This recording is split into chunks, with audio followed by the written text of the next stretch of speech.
Hey y'all, I'm Ada K. And I must confess, I'm a trial junkie. I enjoy viewing trials as if I was the seated juror. So grab a cup of java, get comfy, and join me as we hop into court. And don't forget to comment, like, and most importantly, subscribe. And if you're really enjoying the channel, please join our membership.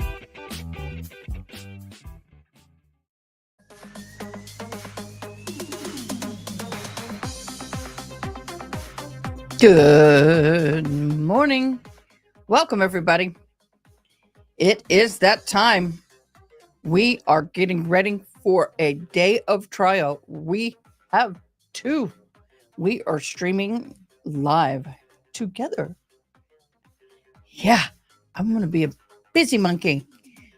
Okay, so on this live, we have the Melody Walker Farris murder trial.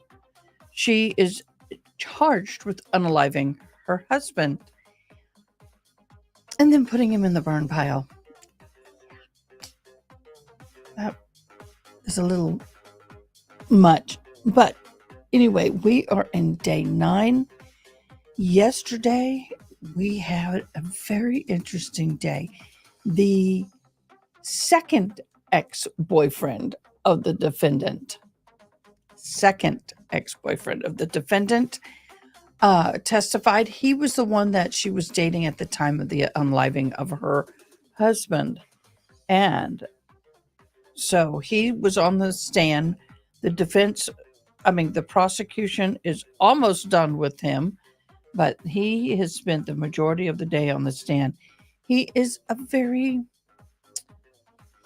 warm gentleman. He is hard of hearing, which I think slows us just a little bit down. And he has one of those nice voices. So he's easy to listen to. He's a cutie patootie, but he played some trickery of his own. He recorded some of their tried to. He is no techie. We've learned that. He works with his hands. He is a John Deere tractor representative, and he sells John Deere tractors. He kind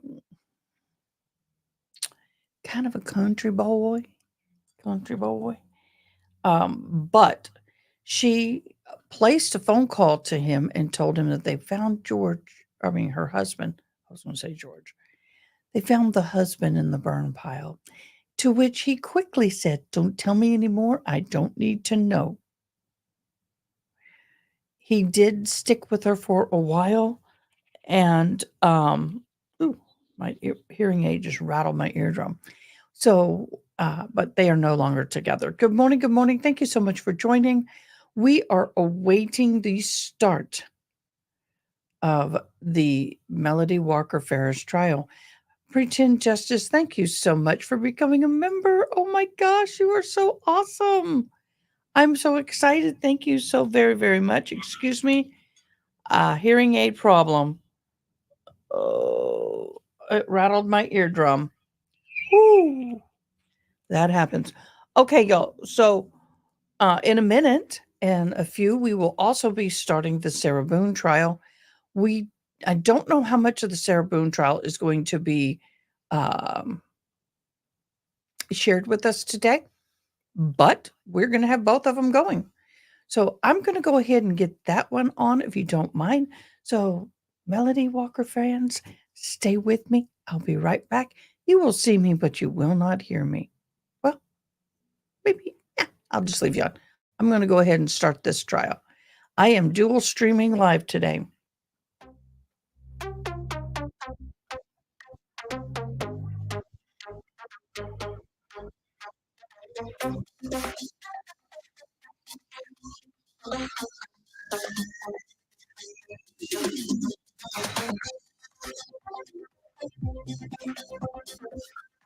Thank you guys for holding while I start my second live. Thank you very much.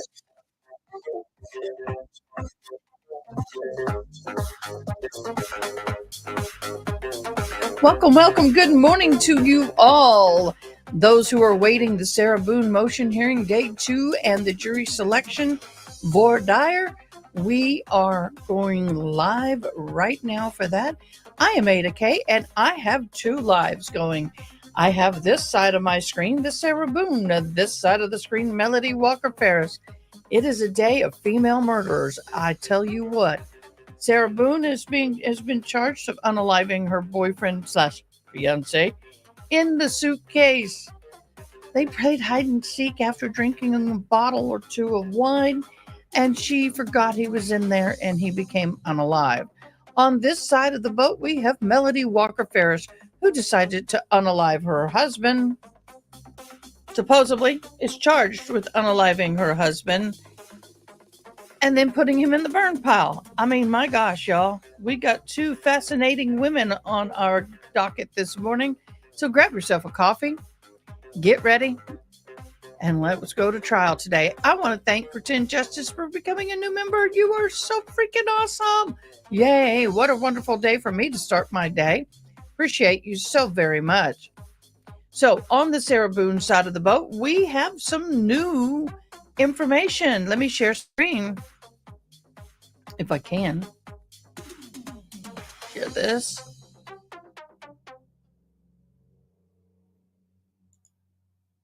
And I'm going to share it with everybody this morning until court starts. How about that?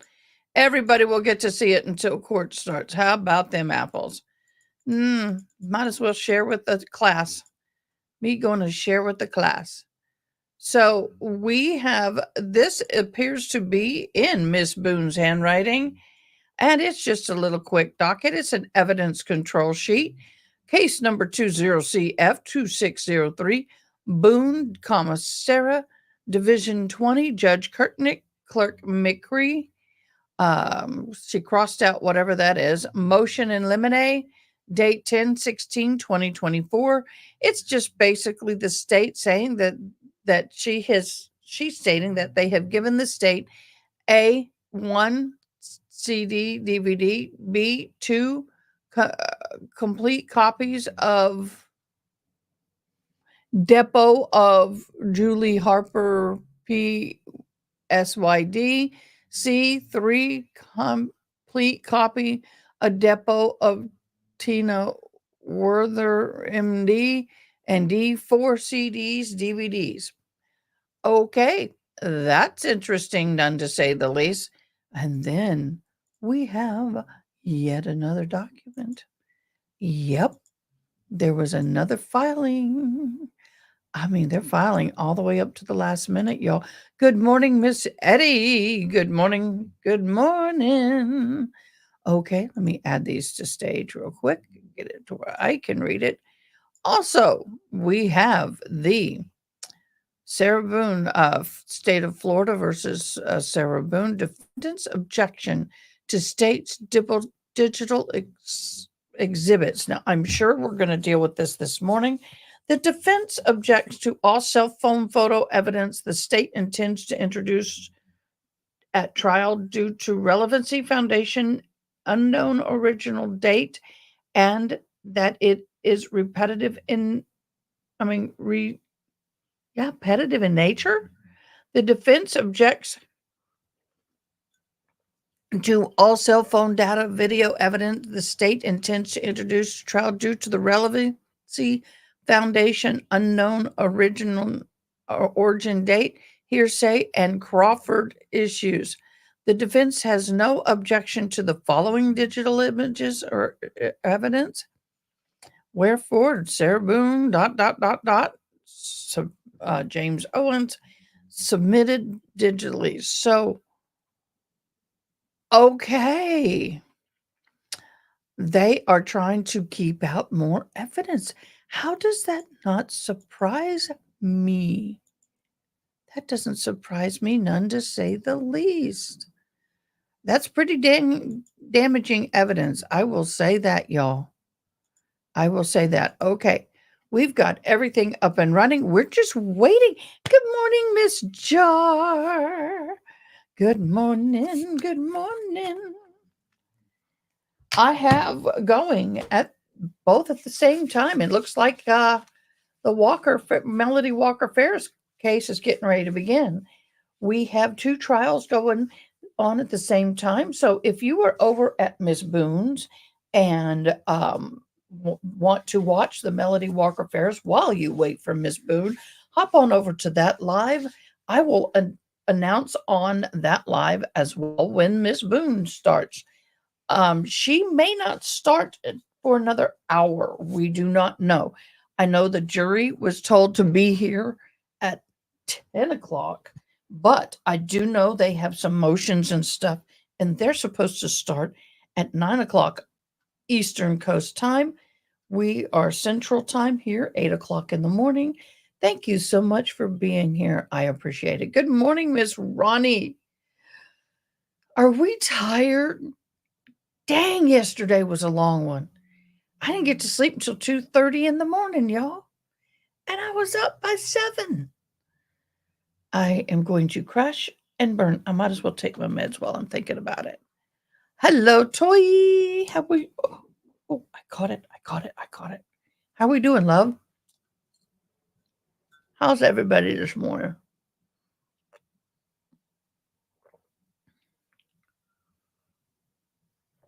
Missed you last night, Toy.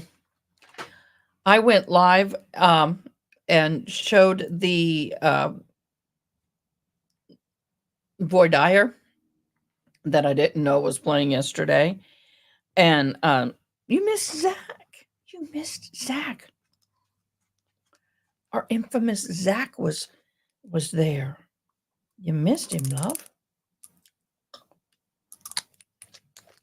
I got to get my stuff done. I forgot all about it.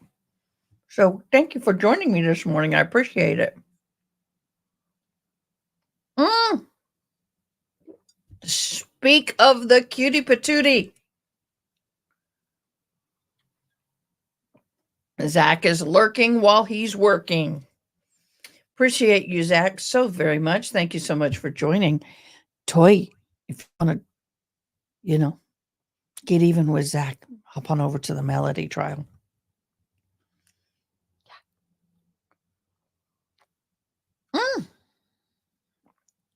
He's here too. I am so sorry about that, Toy.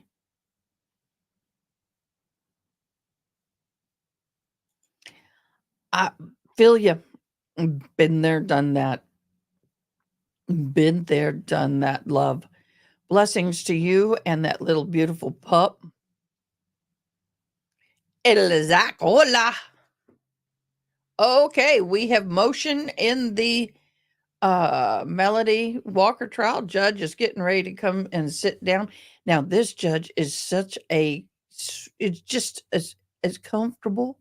He's just as pleasant and kind. He's kind, he's smart, he's thoughtful. And that's a reference to The Help, where the maid tells the little girl, remember, use kind, use smart, use is important. That little girl was so cute in that movie. Wonder where she is today. I wonder where she is today. And I left all my clips in the other room and my hair is dragging. Howdy, Jack. My gosh, you can tell who's from Texas, right, Ronnie? So, real quick, just a quick catch up. We had a conversation back and forth about Melody and whether or not she would have received her husband's benefits, insurance benefits. Well, I told y'all that I did not think she would, because the situation is that he was murdered and that the insurance company would not pay out. I contacted a lawyer, and this is what the lawyer said. No, she would not get the payout because Georgia, like most states, has what is called a Slayer statute that essentially says if you partake in the murder, you don't get to benefit from the death via life insurance, estate, and sometimes trusts. This has most recently been in the Coy Richards because Eric left behind a decent sized estate. She would need to have a death certificate at the very least to collect the life insurance policy. But if there was a pending criminal trial against her for murdering the person, the policy was on the insurance company would not pay until it's resolved. So if she is found guilty, then the beneficiaries would be the sons. Should they be charged or and found guilty, they would not receive the money. And if a third in line was not listed, there'd be no payout. So at this time, she has nada money from that life insurance policy. Welcome, everybody, our newest member to the tribe, and that is Pretend Judge. She's awesome. We met her last night. We enjoyed her company. It was awesome. So thank you so much for joining. I love it when we get new members and new people. By the way, please do the YouTubey thing. Comment, of course, like, subscribe, and if you feel that you love us that much, join our membership. We do have fun. By the way, just so you know, I'm doing something special. I'm trying to reach 3,100 subscriptions by October 31st. And if you subscribe, put I sub in the comments.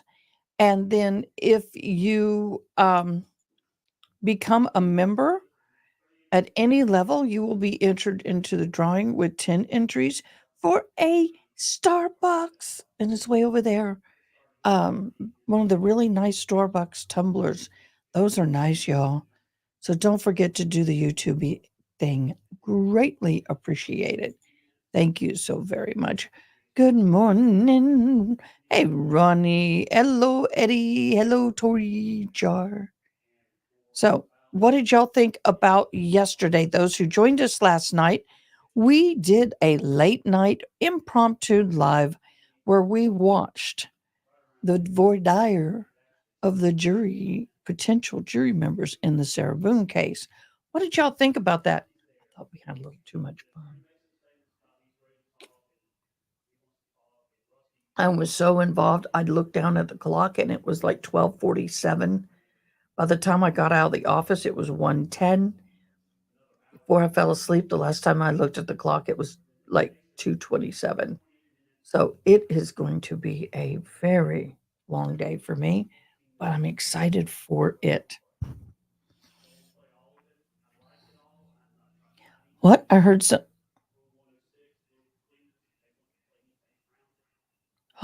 Oh, guys, let's look. The mic is hot.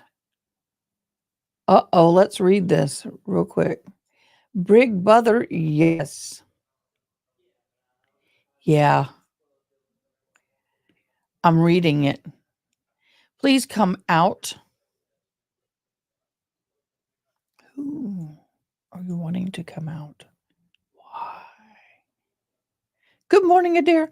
How's it for you? No. How for I'm reading some text in the Melody Walker Farris trial's getting ready to start, and they have a hot mic, and I'm reading it. If you're It's slow read. Good morning, Adair. I dare you. No, I'm kidding. Please come out to the corner after. This is weird. Just last night back into the course of ruling. Work within that and then Rusty interview, which is a part of number 1. Oh, they don't know 2 minutes to evidence just yesterday. You're great at that. It's 2 hours and 32 minutes. I like it. Oh, that's the state talking about their evidence. Someone needs to tell the state that their mic is hot. And then there's some timestamps. Oh, I love it. And there's a pause in 30 minutes. So obviously we're going to get some video. and 30 days, Mr. Barton is attorney. Discard set on top. They start until 38. They're planning their day. 48 years. Attorney steps. They are planning their days, and then 1 minute, 1 hour later. Oh my gosh. Wow. Y'all, we're eavesdropping legally. We're legally eavesdropping, y'all. That is interesting, man.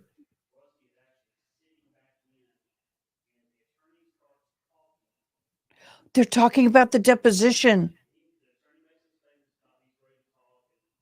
Attorney makes him say about ready to talk, and he wants to talk, and Rusty's sitting there listening.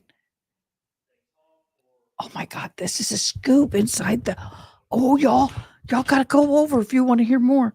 Hour so on them. Oh, y'all. I like it when we get the skinny. Then I want to play. I don't want to play it like that. Oh my gosh. Not trying to hide under room 106. Want to play anything around. If they could do that, they're welcome to. Oh, are y'all watching this with me, y'all? I don't. Somebody needs to get a hold of him. We're listening. We can't hear it because the mic is off, but the captioning is getting it.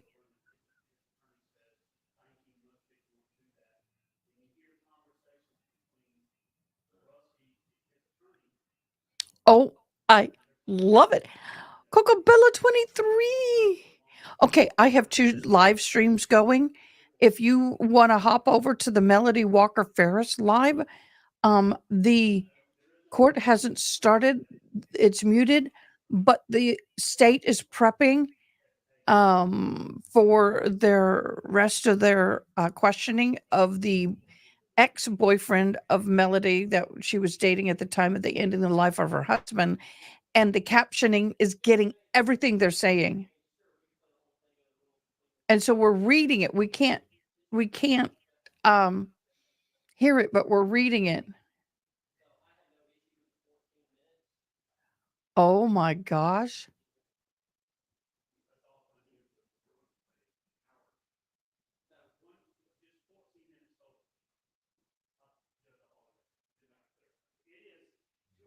So it's 2 hours and 32 minutes for the deposition. Talking about all kinds of things there for about 40 minutes of them is sitting with the attorney meeting in a spot. What? Wow. I can't read it fast enough. I know in this, I feel it's almost like we're hearing things that we shouldn't be hearing.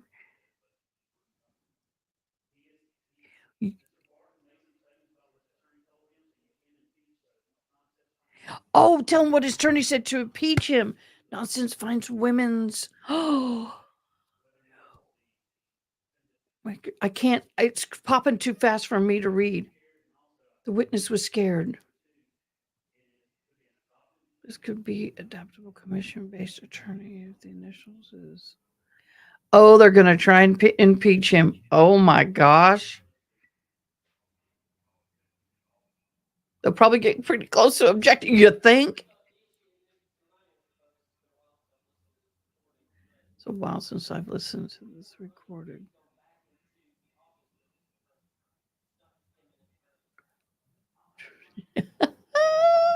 Y'all, is there a lawyer in the office call for? Oh my gosh, y'all.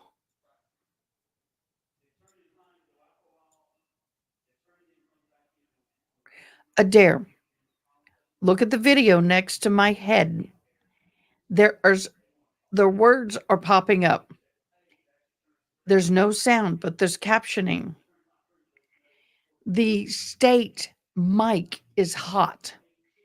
So the captioning is picking up everything he says, even though we can't hear it. And they're planning their strategy. we're going to do this, we're going to do that, we're going to impeach here, we're going to try and do this. And y'all don't see the words up on my screen? It's right here. Go over to the Melody Farris trial, not the Sarah Boone. Let me see if I can put this on both of them. There we go. It's on both. So no matter which one you're watching, you've got it here. It's about 2 minutes, and we're just going to attend officially. So this is what I'm talking about on both sides of both lives are watching the same thing. And if you look on the screen, law and crime, right there, it says, well, I got to change my format on this one.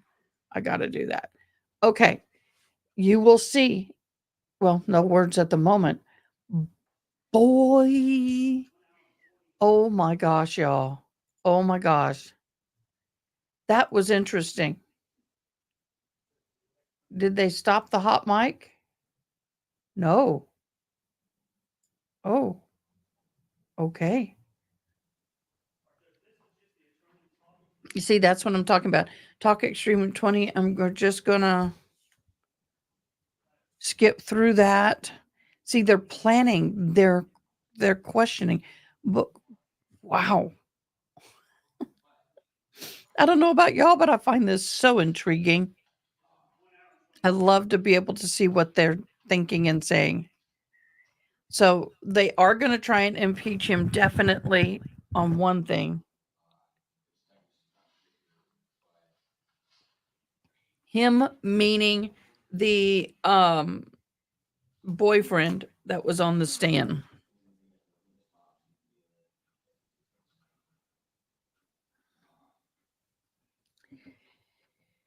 He's ready to talk. Oh my gosh, about the conversation. But I assumed this before leaving to that conversation. Oh my gosh, y'all. This is so cool.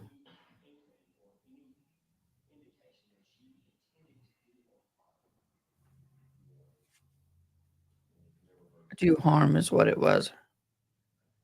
So this is interesting. I'm just enjoying watching the show of the captioning. I'm a little mesmerized. Good morning, Missy Morales. Good morning. What y'all are watching on the Sarah Boone trial is the open mic captioning, and we're eavesdropping in to the states getting prepared to continue the questioning of the last ex-boyfriend, the boyfriend at the time of the unaliving in the Melody Walker Farris trial, where she unalived her husband and put him in a burn pit.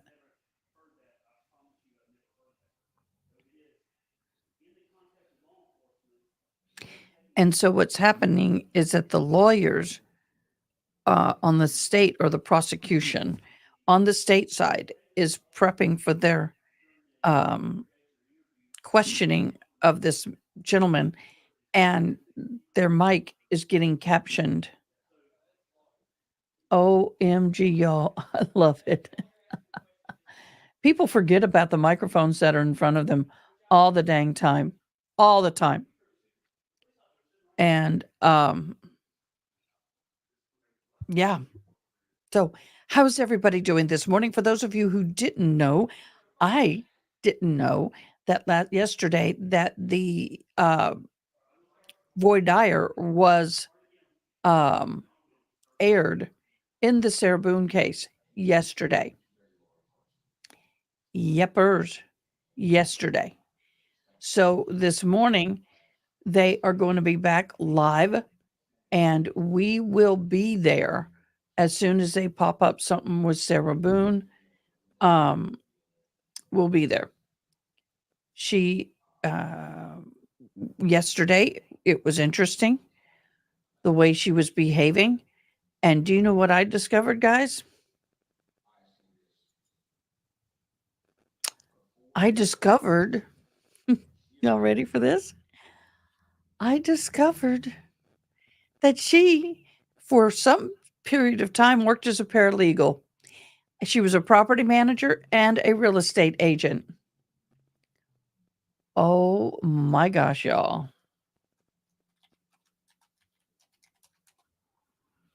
So, yeah, I am a loss for words on that, but it does make sense now why she thought she can control and do what she's doing because she thinks she's been a paralegal, that she has the knowledge of a lawyer.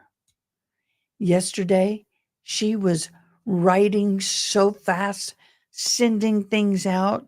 She was just all over her attorneys.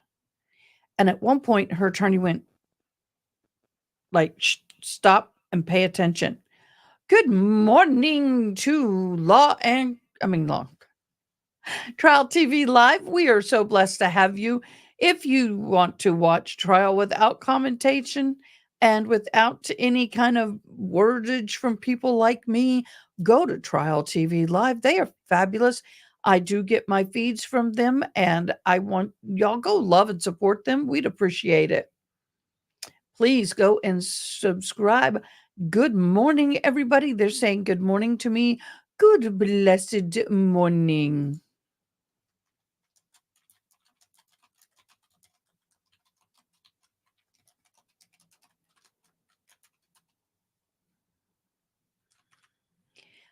If I could spell this morning, y'all, I'm struggling.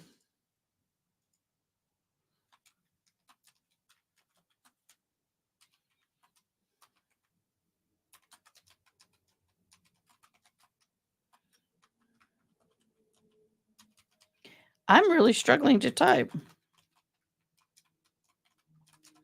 So they were also so kind to turn on the closed captioning for me, which was awesome. Now, we know the jury has not been seated in the Sarah Boone. We are still waiting for the Melody Walker Farris trial. It appears that the conversation has ended. We are going back to the exact live. It's fun. Oh, by the way, yesterday I actually had 4 lives, 3 live at one time in the 4th. My computer finally went, I think you're doing too much, my love. I needed Braxton. Braxton, I don't know if you're watching or listening, but just know that we miss you. You are a very valuable person on our team, and we hope you're enjoying your new job, and we hope to see you again soon. We miss you, friend. We really do. Um, let's see. Ronnie and Zach. Zach is our newest mod. Everybody, welcome Zach as our newest mod.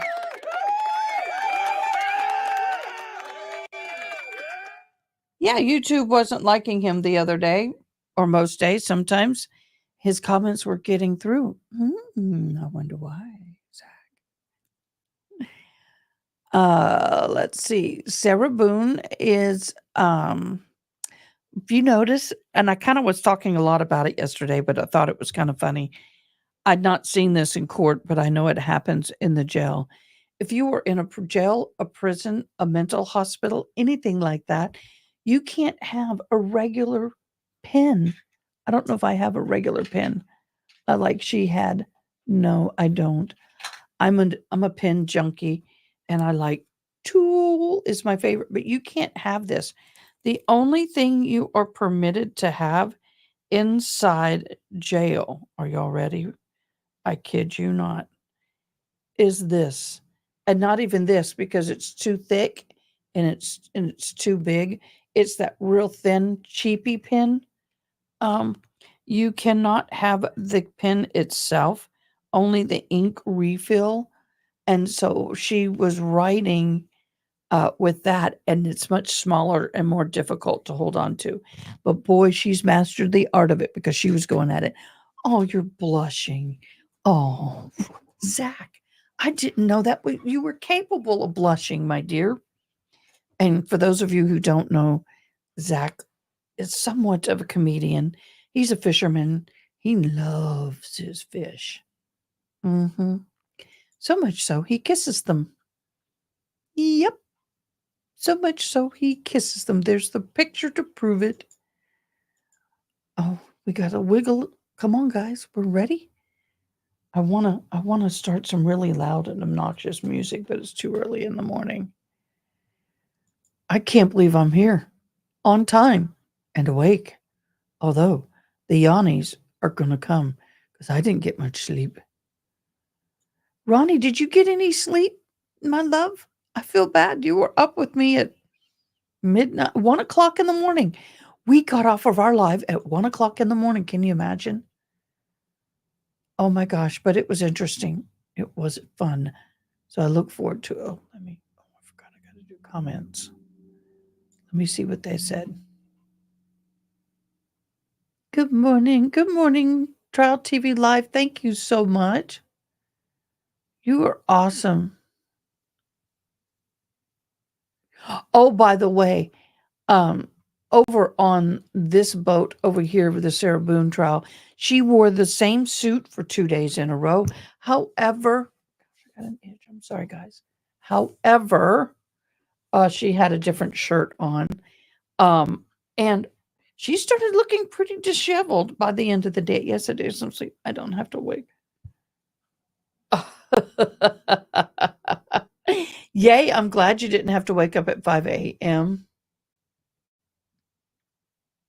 They have some technical difficulties. Thank you, therapist Juno, over on the Sarah Boone side. So let me get this one. I don't know. I got to figure this out. Nope, wrong one. So the bottom one over here is going to be Sarah Boone, and this one, nope, wrong one. It doesn't work like it should. I got to figure out which one. There we go. Trial TV bought. Thank you, following Trial TV. Yes. Ronnie, can you pop up the Trial TV live Discord or their YouTube stream? We really want y'all to support them. I appreciate you watching it with me. Please stay with us, but go and subscribe over there and just click the like button. Support them. Leave your DNA over there because without people like them, we would not have the court feed. They are partnered with RA and his media channel. I forgot. I'm reading. By the way, I am in the process of setting up my own media, and I've already got the domain name. Oh, morning, therapist. Good morning, little miss.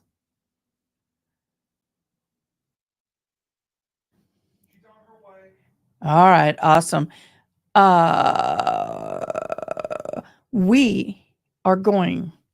Thank you so much, Ronnie. We are I have ADA Media. Now, ADA is my name, but it also can mean Americans with Disability Act Media. So it's media that focuses on servicing the disabled. So once the trial for Sarah Boone goes live, even though we have the Melody Walker Farris trial going, I will be interpreting the Sarah Boone trial. And when my partner in crime interpreter is free, she will hop on over. She does have other jobs, but she will hop over. So, yay. I'm learning how to balance two things at once. I am so grateful for y'all. Thank you for being here. Like I said, the yachting are coming. Forgive me, y'all.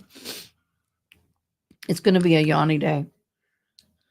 And it's an allergy ridden day. We have allergies here in Central Texas. Always have allergies here in Central Texas. When do we not? Did y'all know? I didn't know that when I moved up from San Antonio to where I live, that the area where I live in Central Texas is the place in the world that they test all allergy medications. Ooh, we have Sarah Boone. Okay, Sarah Boone is getting ready to hop. Let me get this up and going. I don't want to hide trial TV lives. Tracy, love, give me a minute and I'll talk to you. We're going to do this because I want to. I've got to my sister, my beloved sister. So just give us a minute. Trial is going to start. I'll be right back with you in just a second.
Sorry about that, guys. Y'all know, if you don't know, my sister is living with terminal cancer.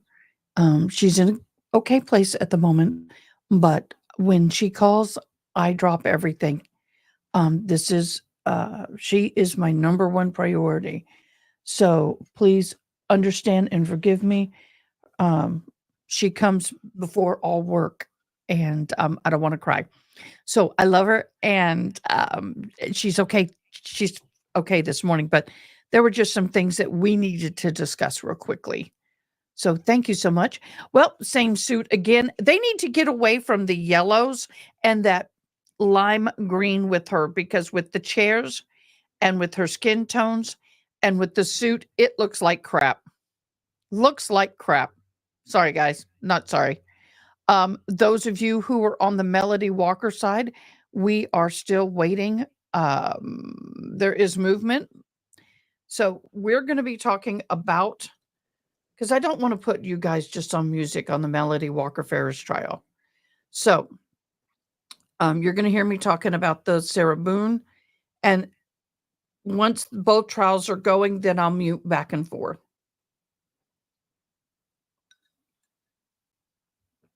But I greatly appreciate all of y'all. Miss Sarah Boone, they are back into the original courthouse number 12A.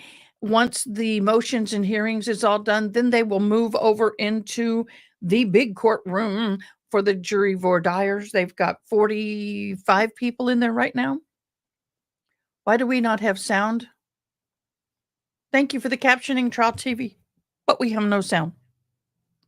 Sarah Boone is being sworn in. She should have stood up for that.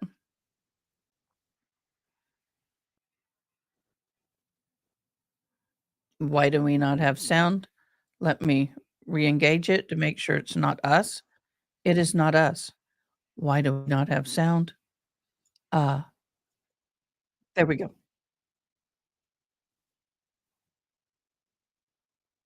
Once again, we found out yesterday that Miss Sarah Boone used to be a paralegal for a short time.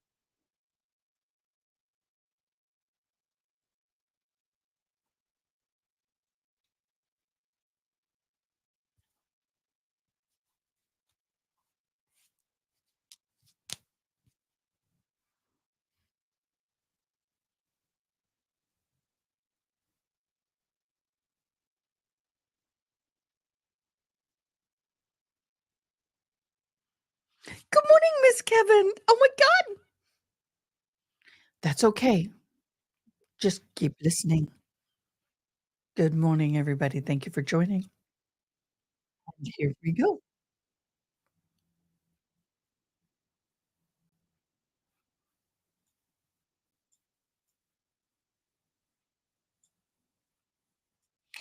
I can't do anything about the sound or the feed. It was fun yesterday.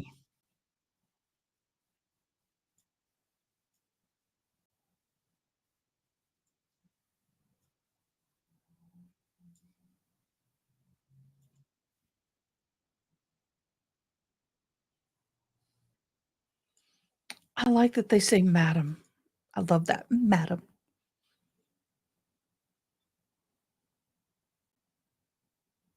I wish you guys could see my setup. I got StreamYard, trial, and 2 more StreamYards going. It's crazy.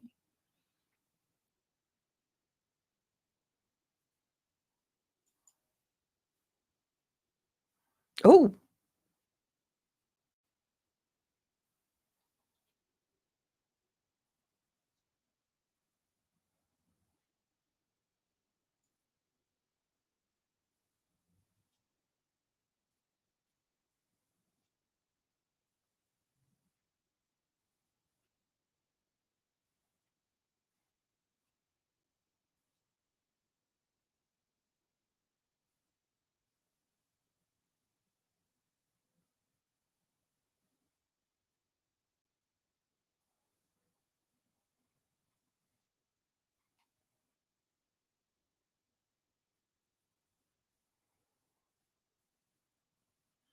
you guys, she needs to sleep too.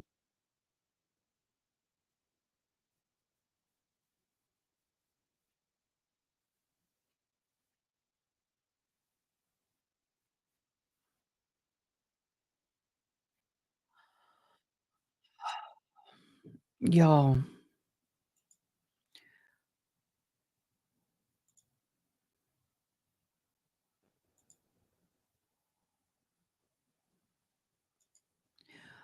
okay, welcome to the, um, Melody Walker Farris trial.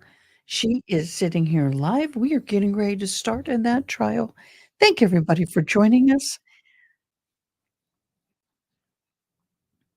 I am dual living today, so you will see me speaking and not hear me when that is happening because I'm commenting on the other case.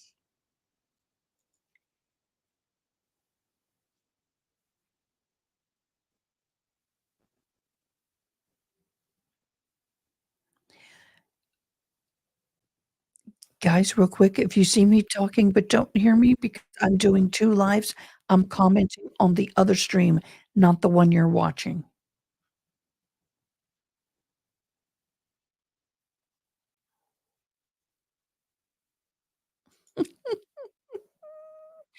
I want one, Don.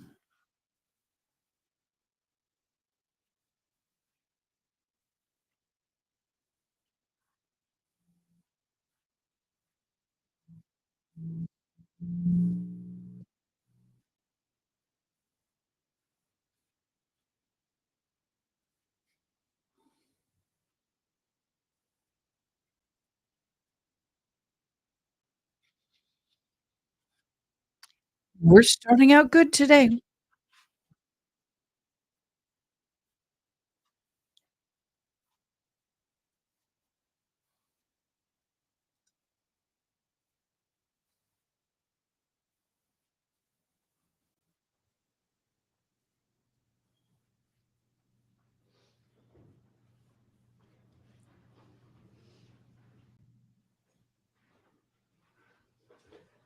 Hopefully.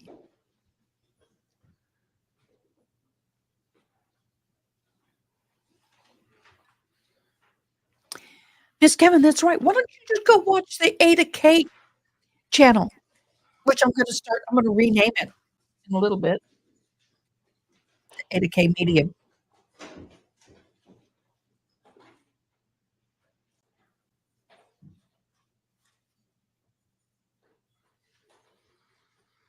Hi, we're Oh, I know. waiting just a minute since we were I can handle his more than I can handle Sarah Boone. Why they get that yellow, green, and yellow on that? Whoever's dressing her needs to get her away from anything with yellow. Look at that. Oof, makes you look sick. as happens She more often is. than not when we call folks to come in from outside and we haven't been while we were doing other things, then that person isn't ready to go. So here we are. Hey, Celestial. Hey, Celestial Force. How are you? Good morning. Our first witness is coming forward. Where is the gentleman? What? Oh, there he is. Yay. Not on her skin tone. It is not flattering.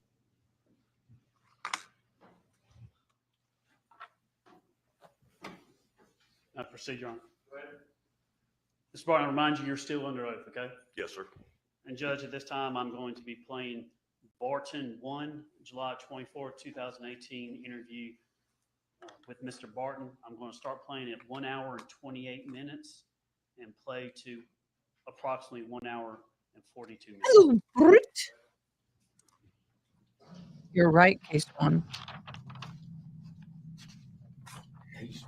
She could wear more of a. And She could. it's taking us time to get here, but in the interest of self-preservation,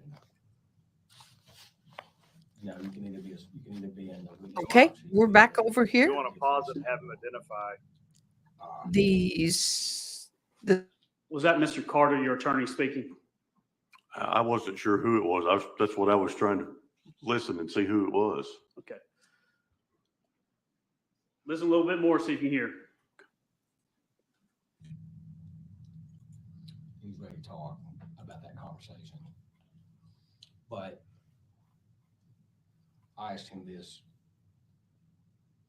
before, leading up to that conversation. Had she ever indicated anything to you? Had she ever asked, had she ever given you any inkling or any? Do Do you hear that to be Bobby Carter? Yes, sir. Indication that she intended to do him harm. No, I have never heard that. I promise you, I have never heard that. And that's you? That's me. Okay. Before we start this, do you have any questions for me about anything? No. Can I just say a couple of things to you? Sure. That's Yes, Sergeant case Pope. one. Hope, yes. Took us a while to get here, but nevertheless, that's just part of the business, and I want you to know that I understand your loyalty. And as I was telling him, it's quite refreshing because that's not present that much. But we did come up here for a purpose, and we came up here for this moment, because not only do we believe it's a proper investigative technique, but we believe it's in your best interest.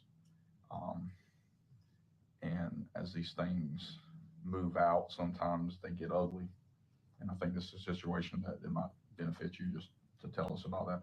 Also, I wanted to let you know what I told your lawyer, that I'm putting my name on the line too, because that's how confident I am in you and about what you're going to tell us. Okay. And through this process, we're not going to do anything to surprise you. And we kind of view this as you coming on our side of the table. Okay. And it may be uncomfortable, but I think it's something that needs to be done for yourself. I think a reluctant witness is a truthful witness. I would say that's a very strong and accurate statement. So at this point now, do you mind if Detective Hayes asked you? Okay. Okay. You prepared to, I feel the best way to do this would be just to let you tell us what you want to tell us, and then if we have any questions at the end to fill in. Okay. Is that fair? Yes, Well, you don't remember when the call was, but you remember the call. yes. I couldn't tell you, I honestly could not tell you the number of calls, the length of the calls, the time of the calls. Okay. Would you like some, Well, would you like to just start? I think a lot of this, I will tell you that I think a lot of y'all's trouble getting out of him is he's testifying from memory, and y'all know the details of this. I understand that. So I don't think we actually need to go through the time. I think, because I don't want you to think we're putting you in a situation where we're trying to trip you up at this No. point. Is that accurate, absolutely sir? not, I absolutely. want you to, Right. could you maybe diagnose the first call that would be an interest to us, not the time or anything about what I happened? think there was only one conversation that is what you're looking for, Okay, okay? okay, And it was the last conversation. okay. And Would it be safe to say there wasn't much talking after that? no, that was the end of the Okay. conversation. Okay, And so, is that the last time you've spoken with her? No. No, we but just I talked to her, Yeah. I talked to her I talk to her every day, but again, every day was just Yeah. every day. so when let's talk about that conversation that you feel was. Probably the last minute of the last conversation. She said, Gary is in the burn pile. No, she said, he is in the burn pile. And I said, what? And she said, he's in the burn pile. And I said, do not say another word and do not tell me anything. I do not need to know. Okay. And that is everything, That period, you discussed with her. period. She didn't say anything about. Nothing before, Anything else? nothing since. When I talked to her after that, it was, it was just like it was portrayed to y'all. We're looking for Gary and. Did she say, okay, so there was we ain't gonna get the times, but there was a couple of phone calls that, there was a couple of phone calls that was later than usual for y'all that night. Did she say anything about anything that was going on inside the house that night? Nothing between her? I mean, no, like I said, what we talked about, and I could not tell you any specific other than the horses were out and, She did tell you that. yeah, that she had been out after the horses and, Now, I know You think that's why was that her excuse for calling you that late? probably she was up, she was awake, yeah. I mean, I didn't think anything about any of it until she said that. And then that's when I said, So I want you to know though, I don't want you to think I'm tripping you up. If there's anything else, you know, this statement that you just gave us, in my opinion, is very damning for her. So there's no reason in holding back at this point. If No, then that's what this last, If I'm going to give an ounce, I'm going to give a pound. That was Okay. all of it. That was all of That it. was everything that she said that had anything to do with whatever happened. but that's pretty, I mean, And I don't you know gotta admit, what that's pretty happened. good. Yeah. I don't know when happened or what happened. And here's the or- thing, but at the that time that statement was made, you gotta remember, he wasn't even reported as missing. I agree with you. Right. Me and him's gonna step out and talk. Yeah, One sure. second, okay? You don't One, want I us to want you step, to know, I appreciate, no, we're fine with, I appreciate us getting to this point, though. I'm gonna step outside and talk to him real quick. I mean, that's your, Just for the sake of attorney and client, our recorders are still going.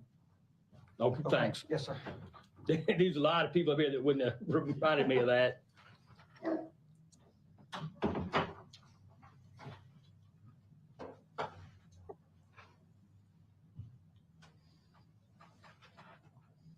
I mean, did you freak out?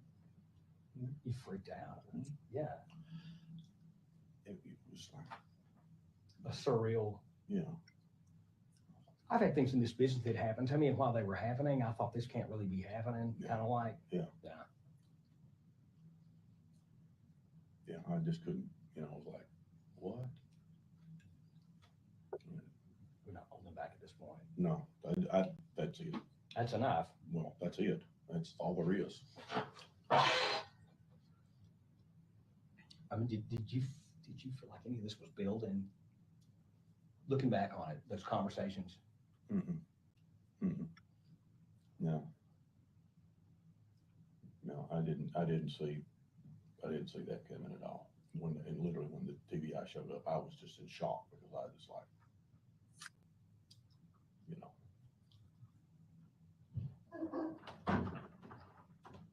That would have been a couple of days after that, yeah, right? Yeah. That would have been, if she talked to you on Wednesday morning or Tuesday night, and they showed up at Friday Friday night. afternoon. The one for that day, do we have specific ones for that day? Yeah, I'll explain it. You just say which ones you want. If you explain it to me. All right, so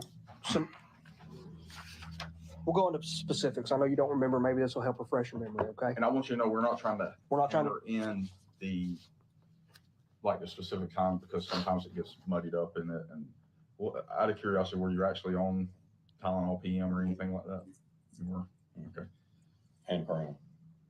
And what? Crown Royal. Okay. Would you say you were intoxicated? Well, probably had been. Were you groggy? So that day there Because was, But I think he wants to make clear to y'all that this was pretty much the last thing in the conversation that was said. that was. So he would have had time to, but I'm not trying to say, I'm not trying to say you're lying, because we're trying to build this foundation of trust, because we have had situations where we kind of caught you and well, and they don't want to get surprised at trial. They don't want some lawyer picking up something that at an angle that they've not covered with you. you know what I'm saying? So was there anything else? Did she say, I hit him with an axe, or, No. And I told Bobby, I said, I don't know. She didn't say anything about The mechanics. how, of it, what, when, where, So- nothing, who. when the TBI came up here to your door, you I were was in certain, shock. but you were certain that Melody had murdered him. Well, I'm still not certain, but. But she had knowledge. The indicators were He, now, that, I think the way you described this to me is it was almost surreal. yeah, Like this is really happening. that- natural human curiosity, though, tells anyone that hears that statement that the logical next step is, what do you mean? Not, whoa, don't tell me nothing else. well, So again, we're not accusing you of being a liar, but it's a No, hurdle we're going to have to your overcome. assumption, my assumption. You understand, that's going to be defense lawyer. The defense lawyer is going to cross-examine you about the context of that statement. And he's looking way out in front. I'm going to call my supervisors when I leave here and they're at what? And I'm gonna have to explain to them, Like, that don't make no sense. I'm gonna have to explain to them your logic that I don't know. I can't interpret your logic of. Yes, does that make sense? So if that's not what you said, then you did say, I did say, what do you mean? Because I just want you to know, we view this as you being on our side of the table. I am, because I'm on my side of the table. Yeah, and- yeah. And your side of the table is the side to be on. They want to get out in front of cross-examination material. They don't want to be caught by surprise. Well, and then we also, that is a very important, but we also want to be able to validate your statements, to make that, it's. Yeah, they're gonna have to sell you as a witness to the prosecutor. And we still have to overcome the fact that out of a 6-7 month period of phone records, the night that Gary was killed is still the only night in the middle of the night that y'all are talking. And you say y'all are just up talking about fucking and horses being out at 2 a.m. for an hour. I'm sorry, your 2:20 in the morning phone call was for 35 minutes. It's a 35-minute conversation, so. Is that 2:20 y'all's time or 2:20 ours? I believe these are in it's Central our Time. Okay. Is it our time? Whose records are those? These are Melody's records. They would be in our time, East, then, most likely. So that'd be 1:20 your time. I feel like there might have been a little bit more to that conversation, just out of my, I did too. out of my instinct. If I was going to tell you this, Yeah. I would tell you if there was anything else. I mean, Did she ask? for this or this is the same thing. Did she ask? Well, yeah, you're right when it's tipping the scale, That's right. scale to make the So decision. if I'm going to step across the line, you know, it's like being a little pregnant. You're either pregnant or you're not pregnant. I'm either across the line or not. I'm That's, across the line. that's really a damn great analogy. to be That's honest what with was said. you. And I said, don't tell me nothing. I don't want to know. So did I assume the worst? Yes, I did. Obviously I did. Yeah. So in your own words, it's when she said he is in the burn pile, what was your assumption? That she had something to do with him. That he was dead and burning in the Because burn I don't, pile? that he was dead and burning up. Now, you said that he was obsessed with fire. Oh, he was Now, I don't know how that plays into this, no, but I don't need Yeah, it. that's well. Always burning Yeah, something. yeah. Always burning That- something. yeah. So, you know, but- say crazy people are obsessed with fire. You Yeah, ever but heard that, the evidence suggests that. Yeah, I'm not. I don't know. I don't know. What I do know is that's what was said and that's what I said. And you said something to the effect, what? When she said Gary's in the burn pile, or he's in the burn pile. He's in the burn pile. I Thank you said, so much. I apologize. Don't say nothing else. Don't tell me. Dr. I Cole. don't want to know. Okay, so I'm stopping at 1 hour, 41 minutes and 4 seconds. 1 hour, 41 minutes and 4 seconds.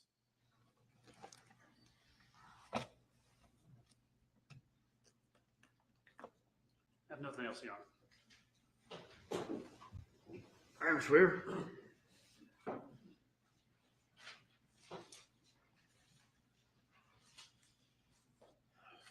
All right, Mr. Barton, my name is John Luke Weaver, and I, along with Michael Ray, represent Melody. You know, I was going to ask you a lot of other questions. This before is we gonna get be to this, but good. I really want to go ahead and start talking. Can you hear me okay?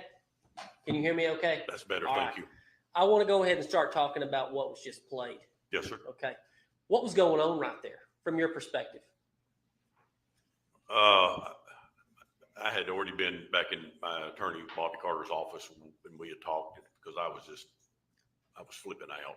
Flipping out? Yes. Could it have Dog, been? And you're I'm telling going me I Your would Honor, can I love go a over to the donut. board Haven't over had here? one in ages. Well, I'll be closer to him, so hopefully he can hear me. Can you hear me I can hear you. as I come closer? Yes. All right, so you were flipping out. Could it be safe to say that you were flipping out because you were interviewed 1, 2, this was the third interview, yes? I believe so. Yes. Okay, and then you were interviewed at least 2 times after that, but weren't you actually were you interviewed 2 times in August of that year? I thought there was more interviews than that. Okay, Yes. so they wouldn't leave you alone, right? Correct. All right, and didn't you say yesterday, and this one shocked me, and I vaguely remembered it myself, but they actually brought with them a warrant. Was this on the 10th or the 24th? They brought a warrant with your name on it Correct. for conspiracy to commit murder. I do not recall what it was for because honestly, I really didn't look at it when it was scooted across the table to me. Who scooted it? I think Detective Hayes did. Not 100% sure, but I think Detective Hayes scooted it across the table and I just slid it sideways to Bobby. Was that this interview or the interview before? I don't recall which interview it was. Okay. And so conspiracy to commit murder and concealing the death of another, was that what it was for? Like I said, I honestly, I did not read it. I just gave it to Bobby. But you knew what it was Well, Detective Hayes told me that it was a arrest warrant. for you. Yes. Right. And they had also in these other interviews, in this interview, been talking about things like the death penalty, right? Correct. All right. And so you thought they were talking about you, right? I think my name was mentioned. Okay. Yes. All right. So it's safe to say you were freaking out. Yes. I was All right. very much. So how did it come to pass that you and Mr. Carter decided? Did you call them or did they call you for the 24th? How did this meeting happen? I don't really know how we had the appointments that we did because I remember one time calling Bobby and say, I just saw Detective Hayes and Sergeant Pope in town. Would that have been before the 24th or before the 10th? Probably before the 24th. Okay. But that's just a guess. I just remember that happening. All right. So, and the jury's now heard the snippet of this very long interview, but I think the word self-preservation was used in this interview. Do you remember that? Self-preservation? That's for you? For me, I said that? Yeah. Okay. Well, did you hear that in this interview just now? I did not hear that in this. Okay. But did you also hear that your attorney kept saying about you being on this side of the table and not this side of the table? yes. All right. And then you said this is the side of the table to be on, right? Right. Right. Because you were terrified of being charged with something. Beyond my belief. All right. And so you felt compelled to give them something even if it wasn't true, right? Yes. Okay. And you tried to clear that up, correct? I did. And I think you wanted to clear that up as of roughly October or November of 2018, right? That's correct. But your lawyer said no. Exactly. You're right. He said, don't poke the bear, right? That's exactly what he said. That's exactly what he said. Yes, sir. Because Bobby Carter's job was to defend you, right? He reminded me of that regular. Not her, right? That is correct. So throwing her under the bus to save you is something that Bobby Carter would obviously be willing to do, right? Yes. Okay. So let's back up. I just thought we needed to answer some of those questions based on the recording that was just played Yes, sir. out of nowhere. Yes, sir. All right. So let's go back to 2014. Okay. All right. So Martha Jane and your dad was still living, yes? Yes. He passed away In 2014. But he was getting sick at that time. He had Alzheimer's.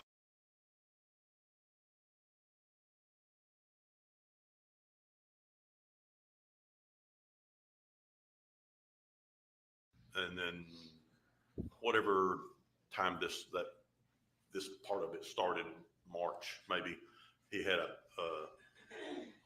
bigger stroke that put him in the hospital and then the nursing homes, and he never came home after that.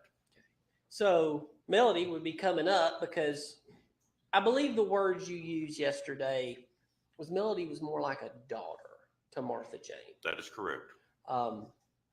Because Melody doesn't have a very large family, correct? And she has a very small family. Right. In her extent, she has a number of children, but as far as cousins, aunts, uncles, all that, she doesn't really have it. Right. Okay. So she would come up and take Martha Jane to Nashville regular. Yes? Which is where she was when Daddy had the stroke. Her and Martha were in Nashville. Okay. And would she take your daddy to the doctor too? Help take care of him? You're talking about during this period? During that period of time, yeah. Well, yes, because if I couldn't do something, Daddy was only moved, I guess, ambulance to the hospital. And then actually she and I moved Daddy from one nursing home to the second. I don't remember how he got from the hospital to the first nursing home, but then from the first nursing home to the second nursing home, well, I think that's right. We put him in, I believe, her vehicle and swapped nursing homes. But yes, she helped in every way. Every way. So would it be fair to qualify Melody as a caring person? Very much so. The kind of person that goes out of her way to help others around her? She drove from Atlanta to Tullahoma to pick up Martha and then drive to Nashville. Regularly? Regular. Okay. And I think one time had just got back home and Martha called her and she repacked a bag and turned around and drove right back to Tullahoma. Okay. And she would do that all the time? Yes, sir. All right, moving forward. So about that's roughly the time you guys started having a relationship, right? Yes, sir. And yesterday, I mean, and you used these words, you thought they had an open marriage from everything that you saw. Gary did his stuff, she did her stuff, right? Yes, sir. Why did you believe it to be that way? Because she came in with as she wanted, and most of it I heard from her, but that was kind of how I knew. Okay, but Gary did the same thing from what you understood? Yes. Okay. In fact, you guys went to that wedding in 2016, Emily's wedding. Do you remember? Yes, sir. All right. And I believe yesterday a picture was shown to you. Did you see a picture of you at the wedding? I don't remember seeing All right. any Well, I'll pictures. tell you what. I'll pull it up.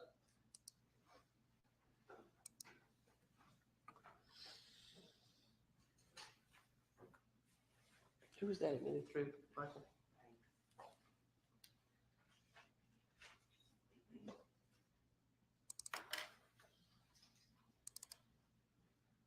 So this wedding, you remember?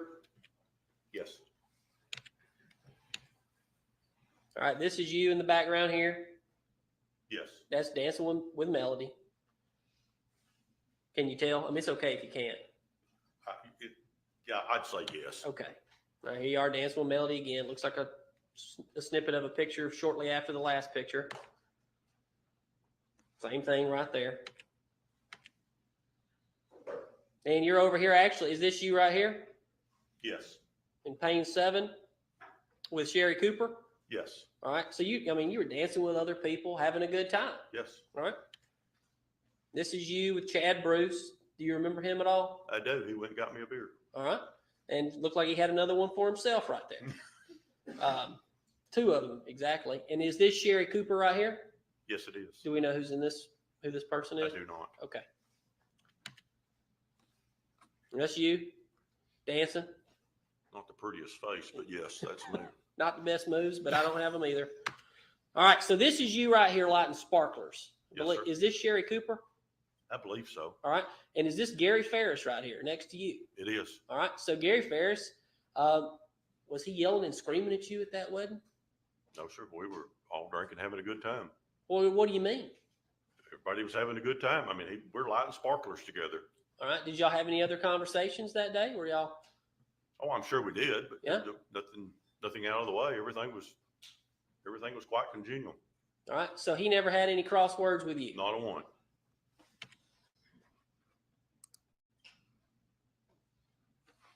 All right.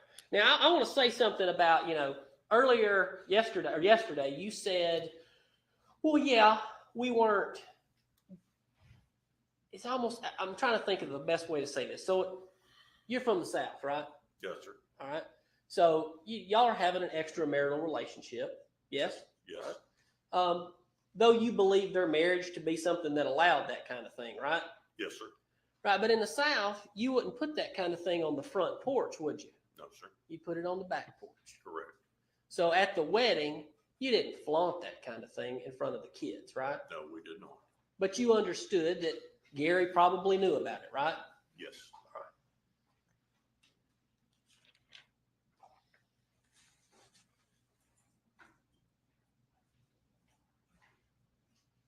So yesterday too, the state talked to you a little bit about what you thought you knew about Gary's health, right? Yes, sir. Did you know he had these spells?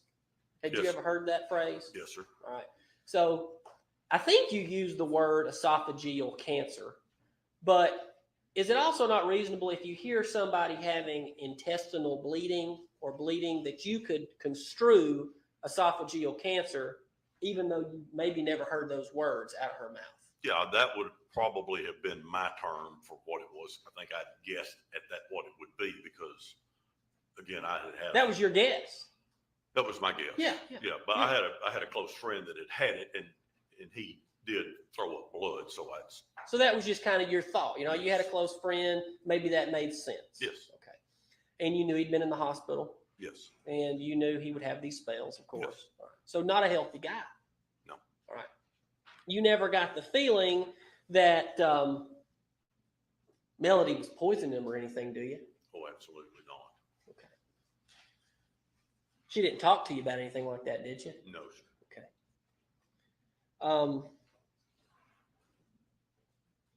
The state brought up y'all's 6-month plan, which I believe yesterday was the first time you'd heard about a 6-month plan.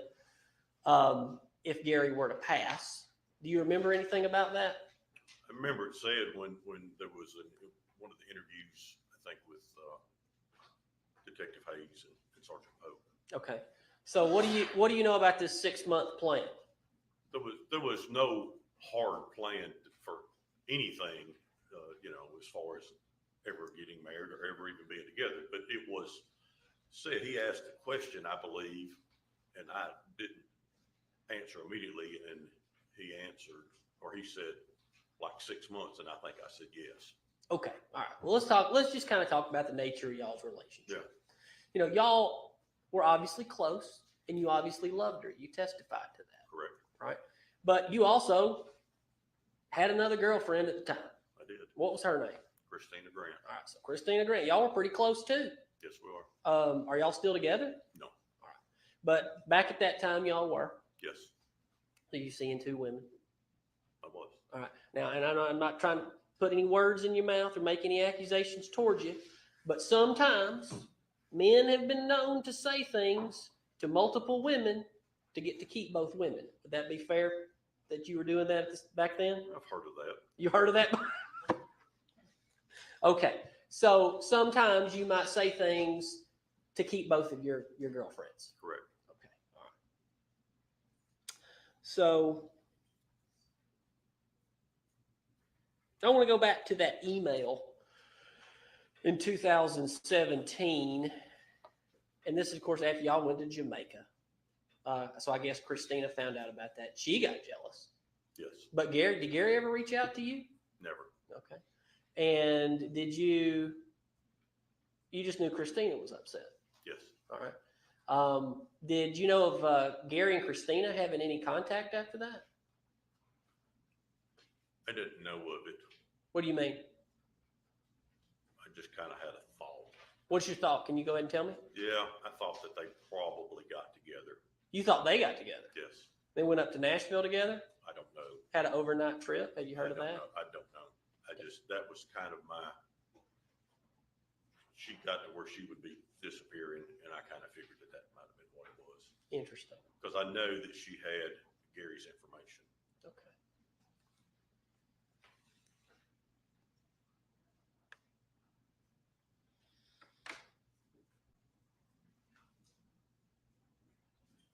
So I'm gonna bounce back around. I do that, and I'm sorry. I can't stay in line. The district attorneys, they've got their nice notebooks, and they're constantly in order, and I'm disordered. That's why I get to be a defense attorney. But I want to go back to these interviews over here. So they come to your house. This is at Bobby Carter's office.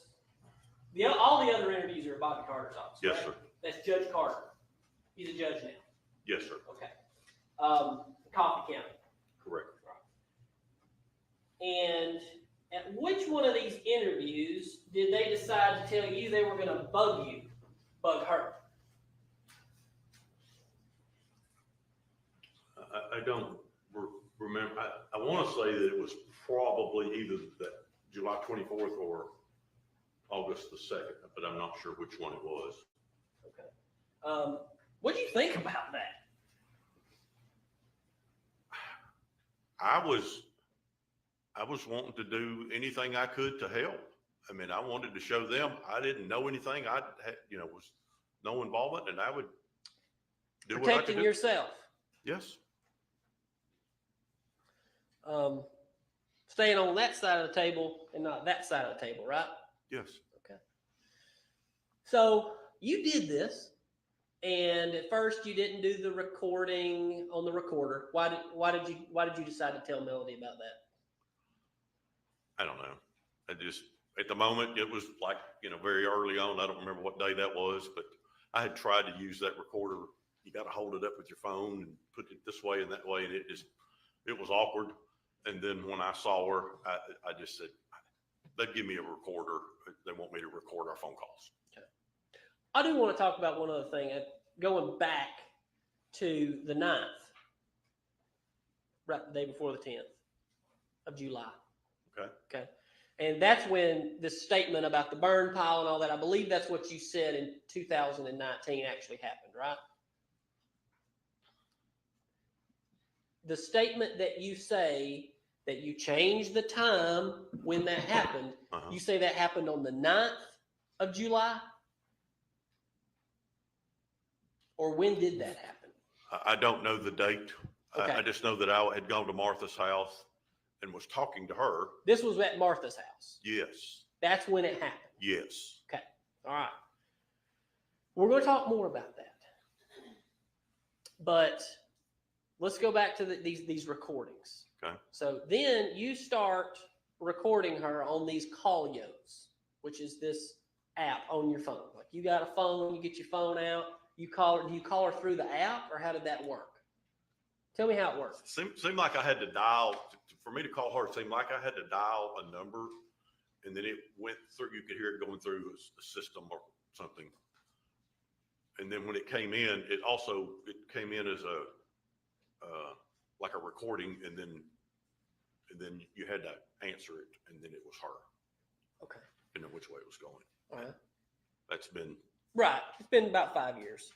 More than Yeah. that, between 6 and 5 years, because you did it through 2019. So you did it for almost an entire year. Well, from the latter, we'll say August Sure. of 18 till would have been June of 19. You recorded her. Well, they did. Right. Yeah. And in all of these phone calls, because they've been provided to us, but in all of these phone calls, did she ever confess to anything? No, sir. All right. And in fact, in these phone calls, would she talk about who she thought actually did this? Yes, sir. And who are those two people? Scott and Right. Chris, her So sons. that's what these phone calls were mostly about, right? A lot of the time. It was part of the conversation at times. Yes, I don't remember how often. And did she show concern that the state wasn't investigating the people she believed perpetrated this crime? Yes. All right. And y'all talked about that a Yeah. lot. Of course, you also talked about the normal stuff. I love you, all those things. And it's just a very simple, by the way. All that means is everything, all of it. We're going to make it through all of it. Yes, sir. Because that started back when you were taking care of Martha Jane and your dad. That's correct. And that's when y'all first fell in love. That's correct. No top secret meaning to all. No. Okay. So in all those phone calls, nothing. Nothing. But then you said too, because I mean, you know how the whole thing looked. You went, got her. I think you got her a burner phone. That's the word he uses. Yes. What do you call those phones? Straight talk. Straight talk phone. All right, straight talk phone. Go to Walmart, get a straight talk phone. You gave it to her because you wanted to see if maybe you could get something out of it. That's correct. Because at the end of the day, you were dating her, and you didn't want to be with somebody that killed her husband, right? That's correct. That's right. That's right. So you did this, and in all those interviews, all those times that you were questioning her, did she confess to murder? Never. Who did she still maintain did this, in her opinion, best you could tell? Chris and Scott. Okay. Because let's talk about, can you remember some of the odd and strange things Chris and Scott were doing throughout 2018 and 2019? Do you remember any of that when y'all were talking on the phone? Looks like she's about ready to Told me cry. about some instances with both of them. Could you tell the jury? Hell no, One time, Tori. I don't remember. I the don't need that. circumstances. Oh, She went to the sauerkraut. house, Oh, oh. threatened to beat her unrecognizable and stand over her grave and watch them lower her into the grave. Okay. That's concerning. Anything else? What about Scott? What were some of the things Scott was doing on the property? Scott stayed gone a lot. He'd go play golf and, or, that's what I was told. Scott would go play golf. He'd be gone. He'd come in and, just explode over nothing. On his mama. Yes. Yes, on his mama. Right. So he was showing a lot of anger towards his mama through 2018, Yes, 2019. What about the assets, the family assets and the property? What was Scott doing? Can you remember? And it's okay if you can't, but just what you can. Oh, the only thing that I know was, that Scott would come over and get a debit card, credit card, whichever it was from Melody or sometimes from Gary, just so he could go do something. So mentioning the credit card. So this No, credit card no, no, that she no. had from you, Mhm. that goes back years, right? Yes. Tell the jury about that. It started, I gave it to her, I think initially, back when we first started with Dad and Martha, in case she had to pay for something, because I think, like I said yesterday, she had to handle the septic tank people coming out and digging up the backyard and pumping the septic tank. And because I was at work, and if there was anything that she had to pay for, she would have my credit card. But she never did have to use it even for that, but she had it for that. Plus, like I said, also that Gary had at times cut the credit cards off to her, to all of them, I assumed. Did that to everybody in the family, right? Yes, yeah. But that way she would have something to just not be, like be in Tullahoma or be in Nashville and not be able to get something to eat or gas. But again, she never did use it, not a single time in all those years. Which I'm not saying. I'm not saying you know anything about Georgia law and divorce and who owns what in a marriage. But how about this? When you were married before, Yes, I think you were married for 36 years. yes, Right? Every dollar that you had, that was also your wife's money too, right? that's correct. That's how that works, right? Hers wasn't mine, but mine was hers. Right. But that money was also Melody's too. That she could have had access to. Yes, That's her money. yes. All right.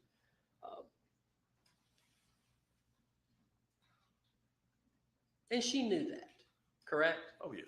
And she bought for her house. I mean, had you ever been to the Purcell Lane house? No. Had you ever seen any pictures of it? Yes. So would you say it was beautiful? Oh, yeah. Southern living, beautiful. You would say Melody pretty much bought anything she wanted for that house, Yes, and clothing she wanted as well, right? yes. So she didn't want for anything. Old Southern phrase. She didn't want for anything, did she? That's exactly right. No, she did not. Okay. So even though maybe Gary would keep up with where she was going sometimes, did you even know anything about that? I think that if she spent, and I don't remember the exact dollar, but it was either 25 or 35 or something like that, he got a notification. But she still got to buy anything she wanted. Yeah, yeah. It didn't matter whether it was $35 or $350 or whatever. $3,500. Yeah, it didn't matter. Okay. No.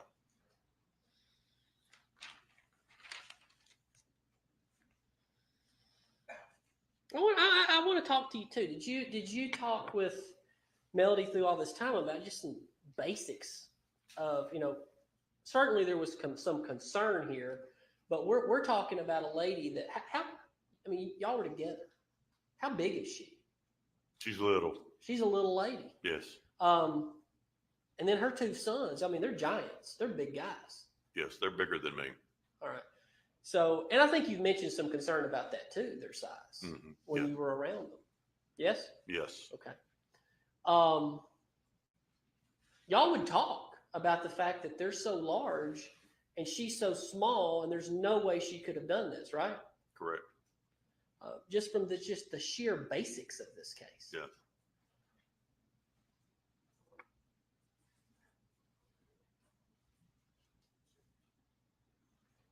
You know, I want to talk a little bit. I mean, I've done it because sometimes I get a little heated and I'm trying to calm back down.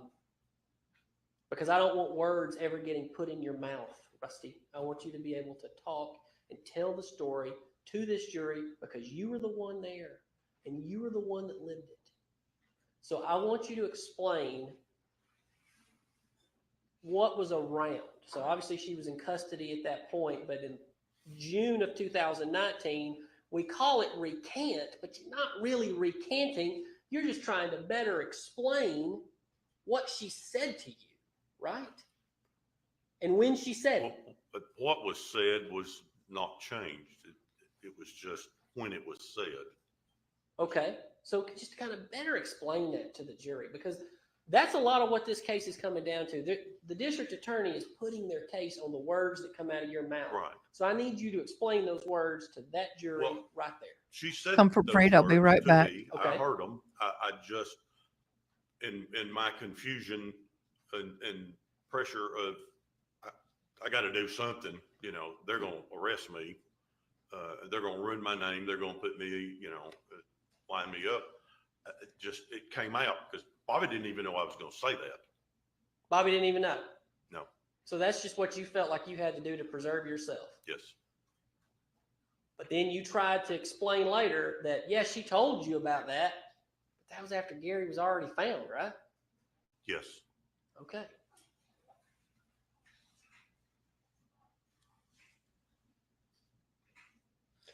She's in custody sometime around the preliminary hearing. I mean, a video or a recording was played yesterday where y'all are talking about a chess game. Yes. Okay, all right. So, and I believe they're talking about Michael. Y'all are talking about Michael. And it just kind of struck my mind. Us lawyers, we call strategy in cases chess games. So it sounded like you guys were, tell me if I'm wrong, but y'all are already using the language of the strategy of a case. It's like a chess game, yes? Yes. That's what that's about. It was, as you put it, this side of the table and that side of the table. They're playing chess. Okay. And speaking of lawyers, because there's been a lot of lawyers in this case and a lot of district attorneys and a lot of defense attorneys. Once upon a time, she had Manny Aurora, but Manny Aurora told everybody to stop talking, right? Yes. In fact, I think that's pretty good legal advice. I can go get out my card, and on the back of my card, it says, what tips on talking to the police? Don't do it, right? Yeah, I didn't give you my have your card, cards. but I'll give it to you, and that's what it says. And that's what Melody was trying to do, was to tell you that Manny said everybody's got to stop talking. Yes? That is correct. That'd be some pretty good legal advice, wouldn't it? I think so. Hindsight, yes. Because here you are, things that you felt like you just had to say to protect yourself has gotten you in front of that jury right here and her sitting right over there, right? Yes, sir. And going to that in that recording about, if you keep talking, I keep pointing up at that because that's where the sound comes from. But they're recording yesterday of her in jail. And she said, oh, I didn't do this. And you said, well, I know, honey. But if you keep talking, you're going to hang me. You remember that? Yes, sir. You understood that to mean with just talking, it doesn't do any good, does it? Because here we are. Has it done any good? No, sir. So on the 24th day of June, 2018, that was a lie about when that conversation happened with Melody. Yes, sir. Okay. And I appreciate you for being honest about that. I appreciate you for coming down here and being honest, because you don't want to be here, right? No, sir. This has probably been the worst experience of your life, has it not? Ever. You're under oath right now, I remind you. Yes, sir. And you seem like a kind of guy that takes an oath pretty serious, don't you? Yes, sir. And you swore to God to tell the truth to this jury, have you not? I did. And right now, you're telling the truth to this jury? I am. And you tried to tell the truth to this law enforcement officer sooner than June the 25th of 2029, did you not? I did. But you didn't want to poke the bear. That's what Bobby said.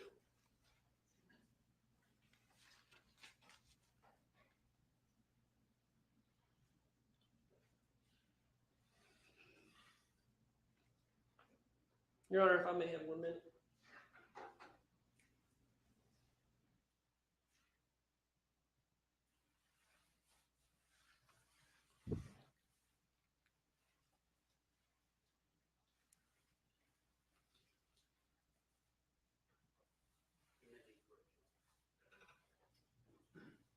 I'm not done.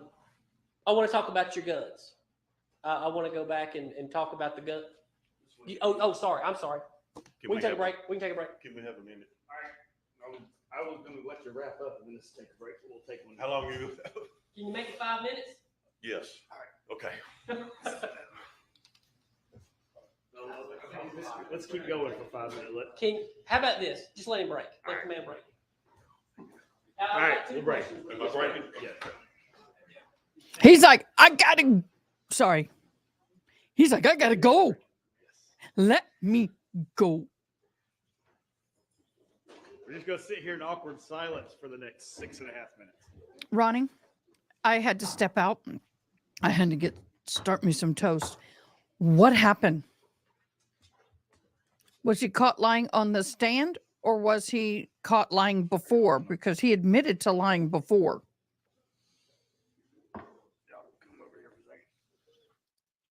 And I have to say, guys, when you're up on that stand and they're wanting you to recount and talk about things that happened 6 years ago, it ain't easy. And it's easy to get confused. It's easy to get rattled. And that's what they're doing. They're rattling him. And that's what they do. Yeah.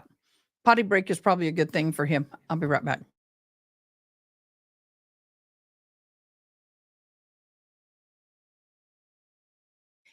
I have two lives going right now on this side of my screen. I have the Sarah Boone, and then on this side, I have the Melody Walker Farris trial going. So if you see me talking and you don't hear me, I'm talking on the other live, respectfully. But we are going to be in a little recess on the Melody Walker side. So let me get that up and going.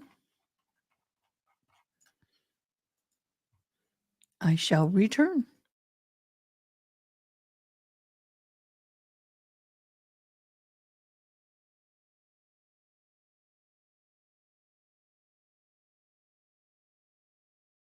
What? He said?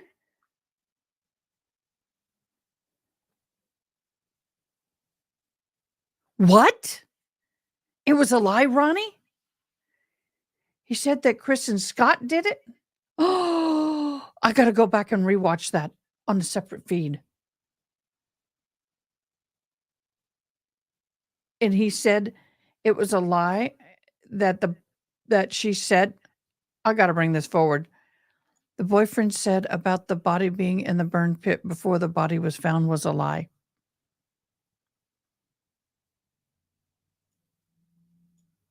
Why is he lying?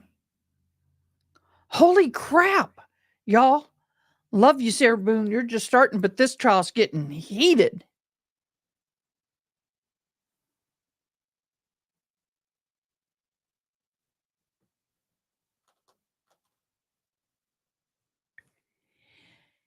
Okay, in the Sarah Boone case, if alimony is ordered, it still is ordered and will continue until she's convicted. Depending on the state, depending on the jurisdiction, it may be put in a holding status and he still pays it and they put it in trust, or she still gets it.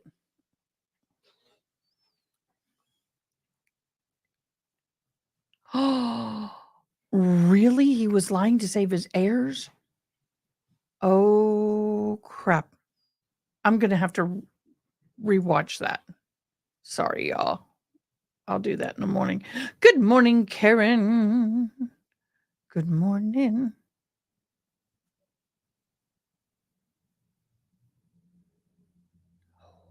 Wow.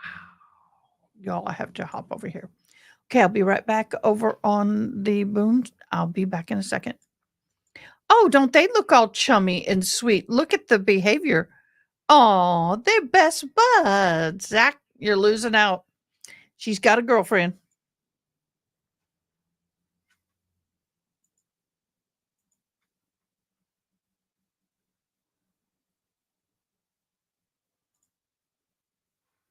Hi, baby girl.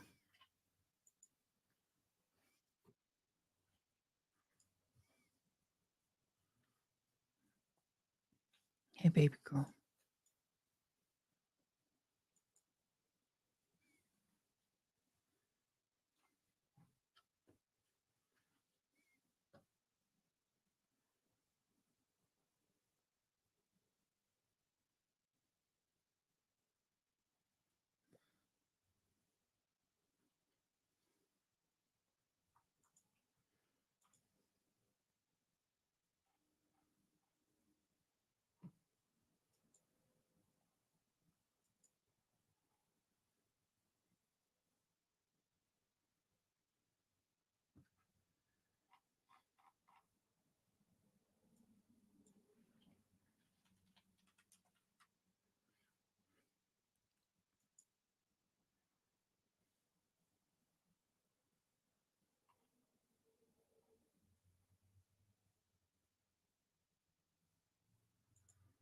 I got to go back and see this.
Go ahead. Just briefly, Rusty, some things I missed there, but I want to clear up. So there was some talk in your cross-examination yesterday about guns, all the guns you own. Yes, sir. Okay. You didn't have any missing guns that you couldn't account for, right? No, sir. How about any guns that maybe Martha Jane had, right? Did she ever say she was missing a gun? No. All right. And any guns that you would have moved from your house, it was because of the children of your daughter or her husband? Her husband. Okay. But that's why things were moved around. Well, no, there were no guns at their house, my daughter and her husband's house. I mean, I just didn't take guns in the house. Because of respect for them. Yes. Okay. But none were missing? No. None unaccounted for? No. You let them search your property? I did. Okay. And let's go to your alibi. During that time period, the 3rd, the 4th, the 5th, in that time period, I mean, you presented receipts. I think you said you were at Walmart showing your pasta recipe. Is that right? I went to Food Line and. Food Line, my bad. Yes. Okay, so you went to Food Line. Yes. And you were on video. You were in Tullahoma, Tennessee. Yes. Clear. And had they actually, and I don't know that they did, but it's all there. Anything you would have ever wanted to see on you would have shown you were in Tullahoma, Tennessee. Yes. Okay. And I went to Food Line twice that day. Okay. Detective Hayes actually reminded me of that during one of the interviews. Okay. So they knew where you were. Yes. All right. Anything else, Mike? That's all I have for this witness, Judge. Direct. Yes, Your Honor, if I may. Russ, I want to congratulate you. Your memory has improved greatly from yesterday to today, hasn't it? I don't know. I thought we went over the same thing.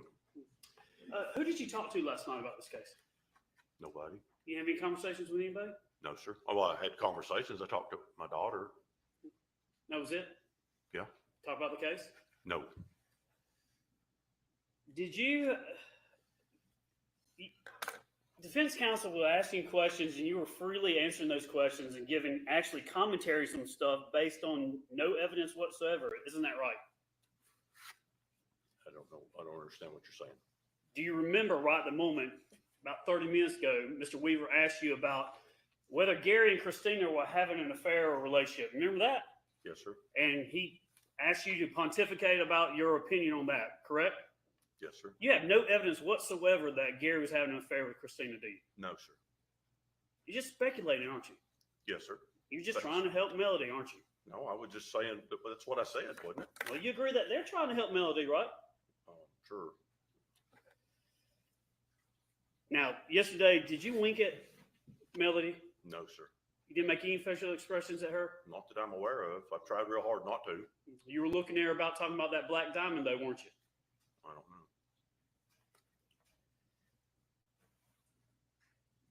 Sir, a lot of questions were asked to you by defense counsel about, for example, what guns were missing or not missing from Martha James and other questions like that. And you agree with me that those are based on your word, what you say, right? My word or what I was told, yes. But it's based on your word whether or not to believe that. Is that correct? I'm not following where you're All right, going. let's see if you follow this. You agree with me that this jury has to decide your credibility, right? Yeah, I'm assuming yes. And when they ask questions about guns and things, It ain't going to be much credibility now. Is all that you have to prove that. Isn't that right? Yes, I'm saying either what I know or what I've been told, or as we said, what I assumed. And ultimately, the jury, you agree, is going to have to decide when you're telling the truth in this case. Is that true? Yes. But you would also agree that on July 24th, 2018, sitting for hours with your attorney, we have a recording of you saying, Melody told me Gary's in the burn pile. That's the only recording we have when it comes down to your word, right? Yes. Nothing further.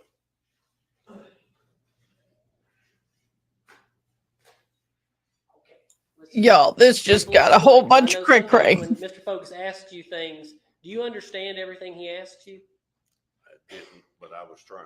Okay, you didn't, but you were trying. All right, let's do this. Number one, you've been in business for what? 50 plus years. Yes, sir. And what do you sell again? John Deere construction equipment. John Deere construction equipment. So to have those kind of relationships, you have to be a man of what?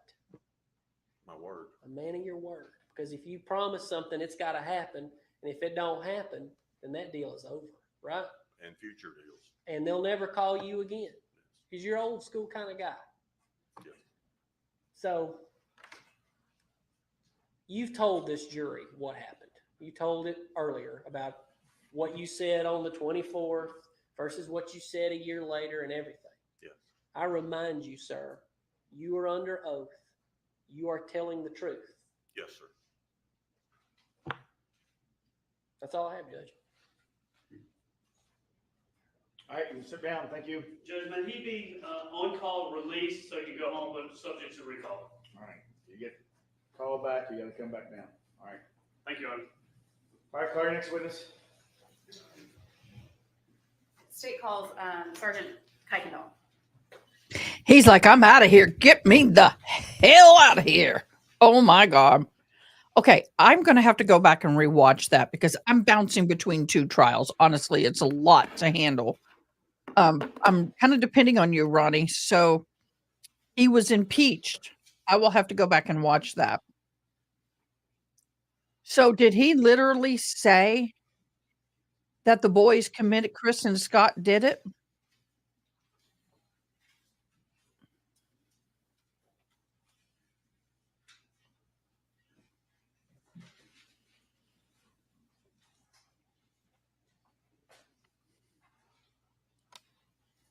Oh my gosh, that would be amazing. She's kind of smirky underneath that. That's a weird way. Oh, Please raise your right hand. well, that's Do you hearsay. swear or affirm the testimony you're I'm about not to as give worried in about honor that than if he before said the he truth, knew the that whole they truth, did it. and nothing Of course, but the she's truth, going to so throw help her you kids God. under the bus. Okay, have a But seat. it doesn't look Please good. Introduce yourself to the jury and spell your full name for I think the jury can totally discredit that My name man's is Sergeant testimony. Trent Kuykendall, and that's TRENTKUYKENDALL. Sergeant, how are you employed? I'm employed with the Cherokee County Sheriff's Office How long have you been employed there? since 2011. Can you tell the jury, are you a post-certified law enforcement officer? Yes, ma'am. What exactly does that mean? It means I have been through basic mandate and I am post-certified through the state of Georgia. I got certified in 2007. 2007. Where were you between 2007 and 2011? I worked for the University of Georgia Police Department where I achieved the rank of corporal and I was employed there for around 2.5 years. Can you also tell the jury about your educational background? Did he not Yes, give you ma'am. a I have tweet? bachelor's degrees in psychology, criminal justice, and early childhood education.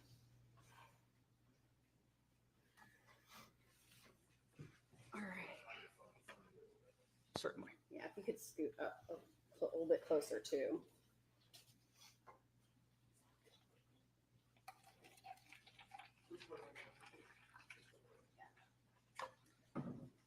All right, Sergeant. Were you employed with the Cherokee County Sheriff's Office on July 5th, 2018? Yes, ma'am. And in what capacity? I was assigned to basically days persons, which was our major crimes unit. What was your title at that time? Detective. What's the difference between detective, investigator, sergeant, all of those titles? Investigators are our deputy level investigators, and our detectives are specifically corporal level investigators, and you have sergeants who are the unit supervisors. So you were a detective in 2018? Yes, ma'am. Okay, sergeant now. Yes, ma'am. Okay, I just want to make sure I have your titles accurate. Were you called out to 2155 Purcell Lane on July 5th, 2018? Yes, ma'am. Around what time? It was we arrived on scene at around 1:30, and I believe we left just after 1 o'clock in the afternoon. I'm sorry, you left when? Just after 1 o'clock in the afternoon, and got there about Oh. 1:30. I see what you're saying. Okay. When you arrived on scene, what was the first thing you did? When we arrived on scene, we initially got directed towards the back of the residence. On the way there, we met with Lieutenant Simmons and were briefed on some of the basic information that was known at the time. So what was the information that you had that you were briefed on prior to walking into the scene? Essentially, we knew that one of the individuals that lived at the house, his name was Gary, he was missing. Nobody had seen him in a few days. We knew that what were believed to be human remains were found on the fire that was in the back. We also knew that some people had already started talking about some concerning things when they were away from other members of the family, such as seeing blood in the basement near the stairs, and also there being a gun that was seen a few days before and now wasn't seen anymore. So that was some of the initial basic information we had been given. So when you were briefed by Lieutenant Simmons, what did you do next? I went and looked at basically the burn pile in the backyard where the human remains were believed to be at. Did you contact anyone, anybody of your supervisors? Certainly. After looking at the burn pile, I contacted Sergeant Hands, who was my supervisor at the time. Okay, and was crime scene called out? Yes, ma'am. When you looked at the pile, the burn pile, and then called Sergeant Hands, how was this investigation? I agree with you what was on it that, being Ronnie. handled as? We look at all death investigations as potential homicides when we first get on scene and first start learning the information. Sometimes that can steer an investigation very quickly towards it. Basically, we get evidence and we get information, we start talking to the family, and it can steer investigations towards believing that the crimes are of a natural death or an accidental death. In this particular case, we didn't have much information, so we were treating it like a homicide, but at the same time, we were just following our standard protocols as we would with any death investigation. Did someone eventually get a search warrant for the residence? Yes, ma'am. Why would law enforcement want a search warrant for the residence at that point? So that we have legal grounds to search the residence and the curtilage and the property. Once that was obtained, what were you tasked with doing on the scene? The first thing I was actually tasked with doing was speaking with Scott Farris. Speaking with who? Scott, Okay. How long did you speak with him for? about an hour and a half. And did you learn some information from him that allowed you to move forward and speak with someone else? Yes, ma'am. Who did you speak with after that? Chris Farris.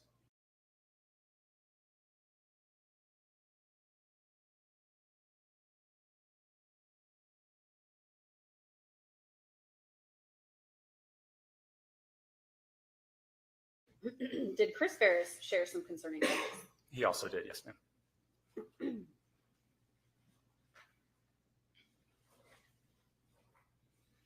Were you present when the fire detective Shane Daniels was there? Yes, ma'am, I was. And were you present when he checked Scott Farris and Melody Farris' hands? Yes, ma'am. Can you describe that process to the jury? Certainly. He had several buckets and he had some swabs. I didn't get a good look at what specific types of swabs they were, but I did take photographs of him going through this process because it's not a process I was very familiar with myself because I'm not a fire investigator. So we went ahead and tried to document that via photographs, and I had also talked to Scott previously and got his consent to do this as well. You were equipped with a camera. Yes. And you took photos throughout the night? Yes, ma'am. After standing with Shane Daniel when he checked Scott and Melody's hands, what was the next thing that you were tasked with? The next thing I ended up doing was standing by with the tractor, waiting on a member of the crime scene unit to come and process it. Why did you do that? Because it was a significant distance away from the house. We wanted to make sure it was secured Why did you need to make sure it was secured? so that nobody could go over it. Once we realized the value of it and that we needed to process it, we wanted to make sure that there was no potential that anything could have happened to it in the meantime. So individuals that you interviewed had mentioned something about the tractor Yes, ma'am. that interested you all Yes, ma'am. in your investigation. Is that fair to say? Yes. Okay. So you stood by to make sure nothing happened to it? Yes. Okay. Okay, after standing by the tractor, what did you do next? After the tractor was processed, I ended up back in the residence, and at one juncture, I asked the crime scene unit if I could assist with searching the basement area of the home. And when I did that, I did get permission to assist them. And when I did that, I found a projectile on the floor in the basement.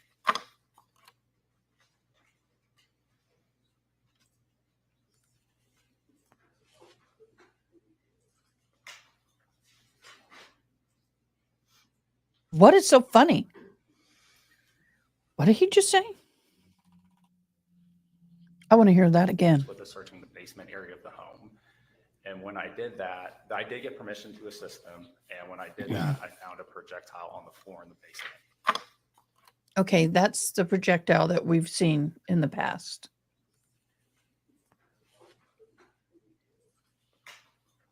Why is she laughing? Closer view. Is that exactly how you found it? We've seen this. Okay. What did you do once you found it? As soon as I found it, Lieutenant Ballard I'll be and right Lieutenant back. Thrasher just so happened to be about 5 feet away from me, just on the other side of the chair next to the bar. And I immediately drew their attention to it so that they could collect it pursuant to their policies and procedures to maintain its forensic integrity. Once you found that, did you kind of search the rest of the area close by to see if there were any other projectiles or any holes or anything like that? As soon as I had found it, since they were right there and I got their attention, I let them handle more of that part of it. Because since I had found evidence, I didn't want to do anything that would jeopardize any other evidence in the location. After you found the projectile, did you search any other rooms in the house? Over the course of the evening, I had searched some other rooms in the house. I was following behind several other investigators. I wanted to search more, but just due to the nature of the investigation, as soon as I would start to begin to search a room, within moments I'd be called away and ask a question or need to brief somebody on information I had. So I really didn't get the opportunity to search the house like I wanted to. But I did go back behind other investigators to research areas to see if we had missed anything. And I never found anything of note doing that. How long were you on scene that night? We were on scene till a decent bit after midnight. After your task of being inside the home and doing that portion of the investigation, did your role move to interviewing witnesses at some point? It did. Later that, it was a little after midnight, I ended up calling Chris again and speaking with him over the phone.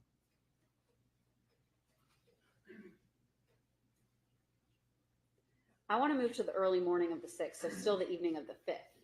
Did you speak with Scott and Melody? That would have been on the 6th. Yes. The early morning of the 6th, right? Yes, ma'am. And you assisted Detective Hayes in those interviews? Yes, ma'am, I did. How many Well, hours did that take? Can I clarify one thing? I course. actually spoke with Scott by myself out in the parking lot, and then I went in and assisted Detective Hayes with interviewing Melody Farris in the conference room at the precinct.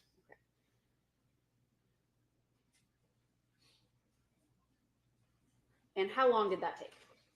I believe I spoke with Scott for about 15 minutes roughly, and then I ended up speaking with Melody for almost 4 hours. And at some point during the 6th, did the crime scene open back up at the house? Yes, ma'am. Okay. And did you assist in securing that property once it was opened back up to the family? Yes, ma'am. I did go back to the house prior to going to the precinct. I want to go back to the house. You mentioned that you had taken some photos. Did you have the opportunity to take some photos in the kitchen of the kitchen counter, items that were on the kitchen counter? Yes, ma'am. Okay. May I approach the witness, Your Honor? Sergeant, I'm showing you what has been previously marked as State's Exhibit Kuykendall 1, 2, 3, and 4. Go ahead and look at those for me. Do you recognize the items in those photos? Yes, ma'am. Are they fair and accurate depictions of the items that you saw in the home on the 5th? Yes, they are. State moves to tender into evidence states Kuykendall 1 through, what was the last number I gave you? I believe it's 4. 4. Objection. No objection. All right, Sergeant, I want to go over those.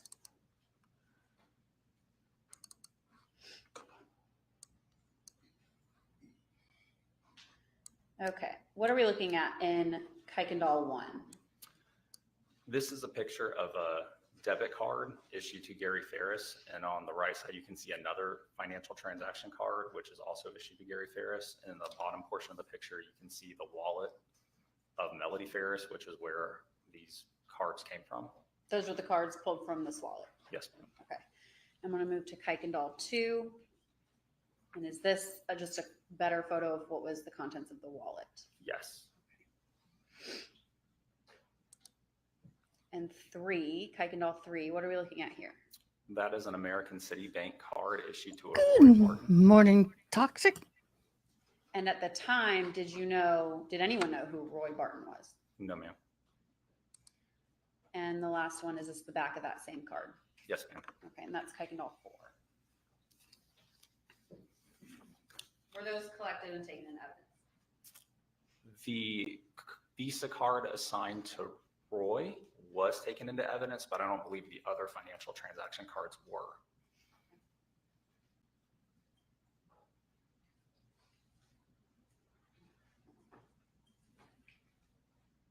And at that point, had any family members expressed suspicion of their mother seeing someone else besides Gary Farris? Yes, ma'am, they had.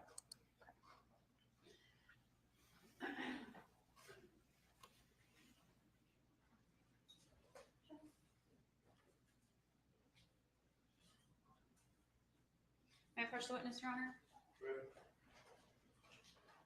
I'm gonna mark this as Kuykendall 9. I believe that's what this is. Judge, can we? Well, yeah, that's 9. Oh, Kuykendall I'm 9. sorry, Toxic. Yeah, No, my fault. day after was always difficult. My ears are not working so good today. Sergeant, do you recognize Kuykendall 9? Yes, ma'am. How do you recognize that? It's the card that was taken out of Melody Farris's wallet. State moves to tender Kuykendall 9. No objection. All right, submit. This is the physical card that was taken into evidence that states Roy Barton. Yes, ma'am.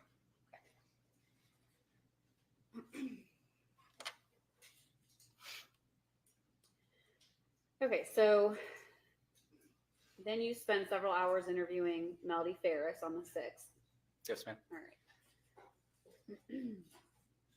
And you and Detective Hayes, was he in the room with you? Yes, ma'am.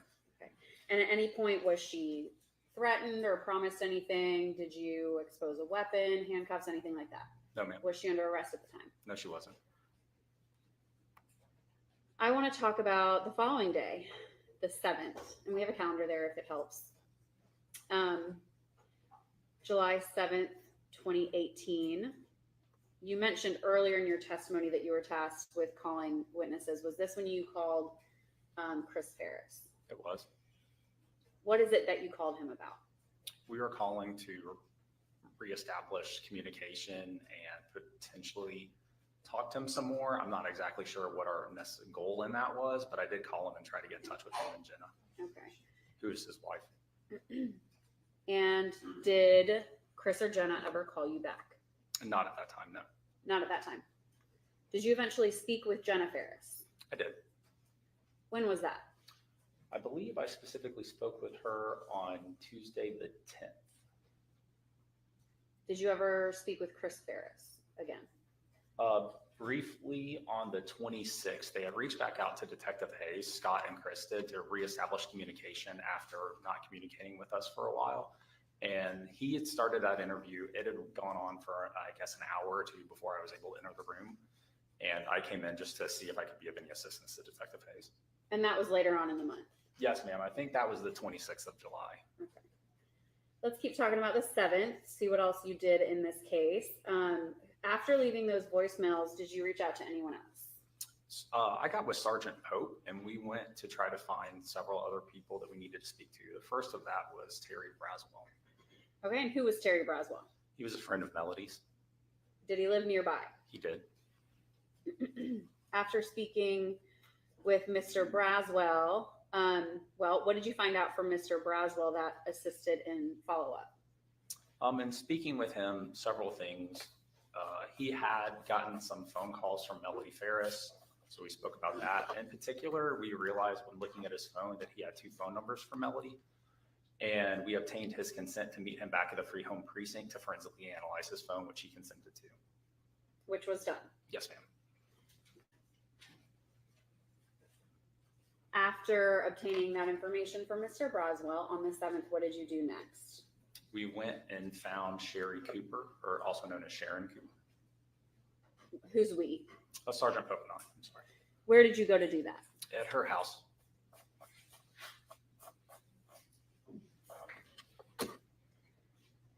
How long did you speak with, was she home? She was. And how long did you speak with her? It was over an hour. I don't remember the exact time.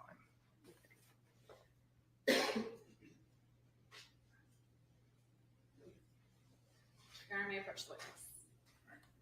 Sergeant, I'm showing you what's been previously marked as State's Exhibit Hiking 5 through 8. Can you please look at those for me? Do you recognize those photos? Yes, ma'am. Were you either the one who took them or were you there when they were taken? Yes, I was specifically the one who took these pictures. Okay, and are those fair and accurate representation of the items within them? Yes, ma'am. State moves to tender those exhibits. No objection. All right, they're good. All right, Sergeant, I'm gonna walk you through those. We'll start with Kuykendall 5. What are we looking at here? That's a picture of the front of Sherry's residence with Sherry in the picture and her cell phone. Okay. Is this on the day that you spoke with her on July 7th of 2018? Yes, ma'am. And That's is that the date? Yes, ma'am. Okay.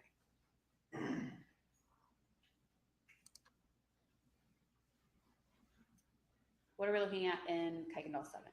That's her home screen. And it was it late at night? Yeah. 8:23 p.m.? It was pretty late. Did this case have people working long hours? It did. All right. And what are we looking at in Kuykendall 8? We were looking at a picture of Melody Walker, who is Melody Farris. And those. Y'all, I want to take a quick little break. I want you guys to go over to As the Gavel Drops. We thank them so much for not only partnering with us, but supporting us in what we do. If you're someone who absolutely loves to dive into court documents and read transcripts and motions and anything court related, go to Discord, link below, and go to As the Gavel Drops. Thank you for partnering with us, and thank you for supporting this channel. Those are the 2 contact numbers that Sherry had for Melody on her phone. Okay. So Sherry also had 2 numbers. Yes, ma'am. So far, Sherry and Terry both had 2 phone numbers for Miss Farris. Yes, they Okay. both did. And did the family at this point, was the family expressing that she possibly had a second phone? Yes, ma'am. So that was of interest to you. It was.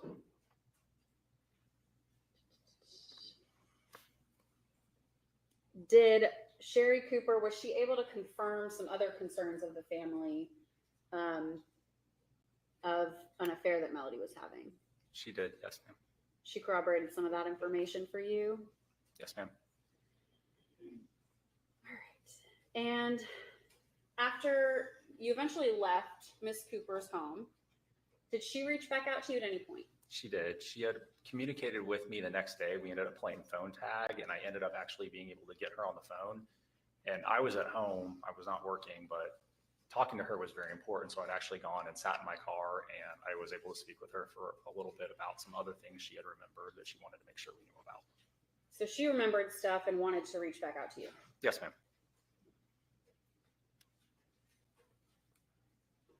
And at that time, was she able to shed light on Melody's state of mind in her marriage? Yes, ma'am. Was that helpful to your investigation? It was. All right, I want to talk about July 9th. When it pertains to this case, what did you do on the 9th? In particular, I had been given some names of people to contact that had reached out to us as part of the neighborhood campus, in particular, Joanna Newton and also Frank Allen and his wife. Okay, and did you also make a call to Hampton? Hello, unbronzed Why did you Aussie. do that? Thank you for That's where joining. Scott I am said that doing he a had dual played golf live on the today. morning of July We 4th have around this 7:30. Melody He said there Walker was a tee time where he Farris played trial, with Ted and we Phillip have the Sarah for his Boone friends. motion hearing, So I called to see if they streaming would have both at the video same of time. that, You to can also join us see at if one anybody or the could other. verify Thank that you for there joining. was, Good in to fact, see you, a my game friend. plan scheduled and the manner in which it was scheduled and things like that. Did they eventually get back to you? Yes. When? I spoke to Trevor Cross, who was the assistant golf pro that day.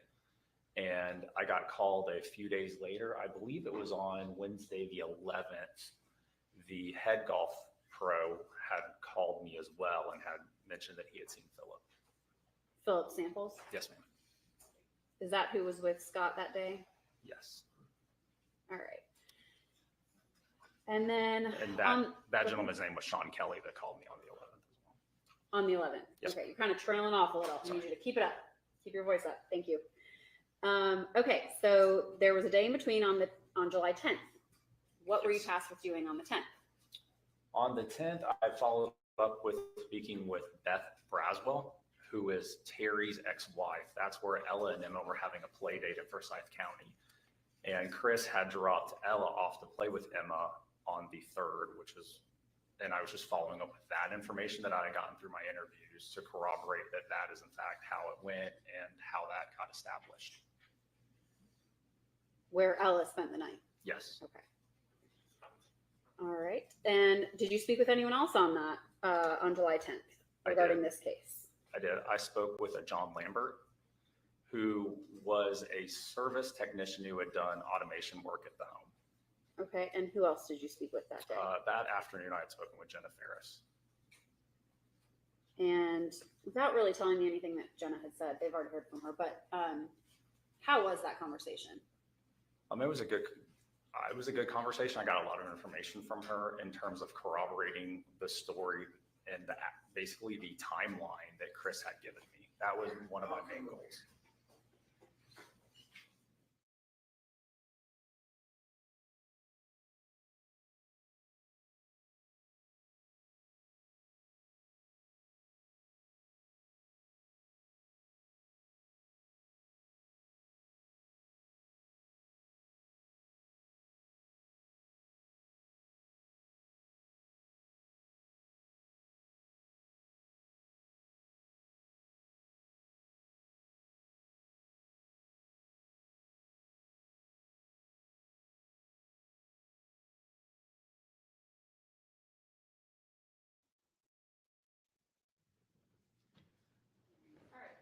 Was it a shorter conversation? Let me give him. Yes, ma'am. Let's give me some direction.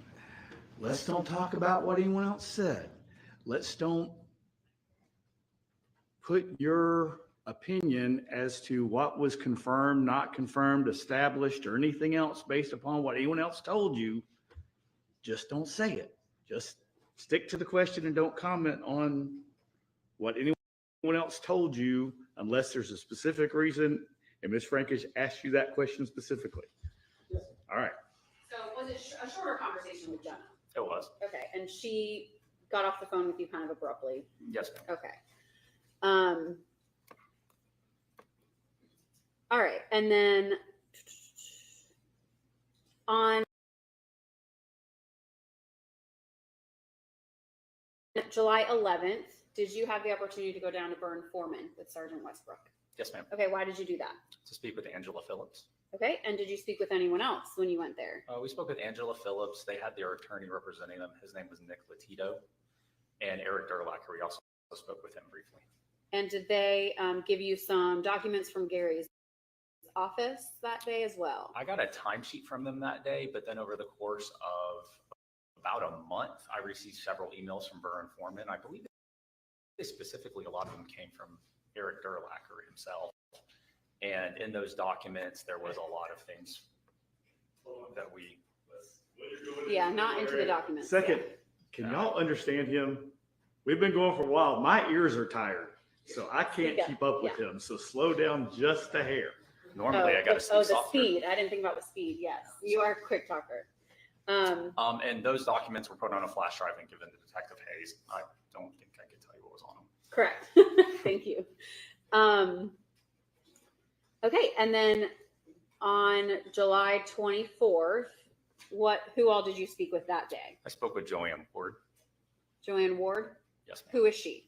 She was a friend of Gary's from the building, but they didn't work in the same law office. Okay, so she was interviewed briefly. Yes, ma'am.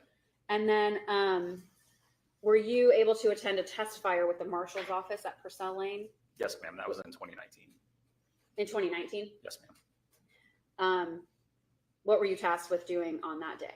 Standing by with one of the marshal's office officers up in Scott's area of the barn. And then I only have a couple more things to go over with you. You were briefly a sergeant of SVU, Yes, ma'am. correct? And you deal with crimes against children in SVU? I did. Okay. And you had the opportunity to sit for forensic interviews with Addison and Ella Farris? Yes, ma'am. Okay. What is a forensic interview? A forensic interview is, we use the child first protocol here in Georgia, where a forensic interviewer asks non-leading general questions to children so as to not lead them to certain answers, alter their memory, and it's done in a very child-friendly environment and setting. It's to not traumatize the children further, because typically it's done for things that are very difficult for children to talk about. So law enforcement generally does not interview children when they're witnesses to crimes. Correct. They're brought to, where are they brought to? In this particular case, we utilize the Anna Crawford Children's Center, which is the center we normally utilize. And this was on August 9th of 2019 as well. And you had the opportunity to sit for those interviews. And when I say sit for them, where are you located versus the children? You're in a separate room watching a live feed. And you were present for Addison and Ella's forensic interviews in this case? Yes. Okay. Was that essentially the last task for this case that you were really a participant for? Yes, ma'am. Okay. And you were not the lead on this case, were you? No, ma'am. Generally, was the entire office of the sheriff's office, CID, helping and assisting with different tasks in this case? Yes, ma'am. Give me one moment. That's all I have for you, Sergeant. Thank you. Thank you. And Judge, realistically, with us stopping, this is the spot, because I'm gonna go. All right. Okay, with that, we'll break for the day. Y'all have the afternoon to do as you please, but stay off the internet. All right. Okay, guys, this is good. This is going to give me a Remember chance everything I this told y'all afternoon so to go far. back Don't and look up rewatch anything this because about we the case, talk missed to a them lot. about the case, all those sorts of things. Y'all can be excused. We'll see y'all tomorrow at. So this is a good thing. Now I can focus on Sarah Boone. Not easy doing two lives at once. Not easy. Okay. Sarah Boone aside, I am going to wrap up this other court. They are breaking for the day. I'll be right back.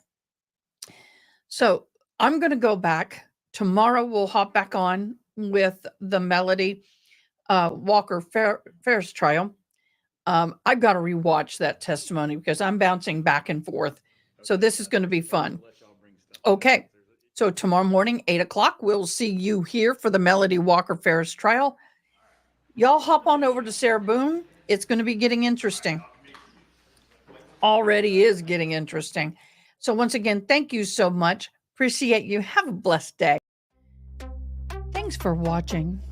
Please comment, like, share, and most importantly, subscribe. I hope you have an awesome day. Till next time, take care.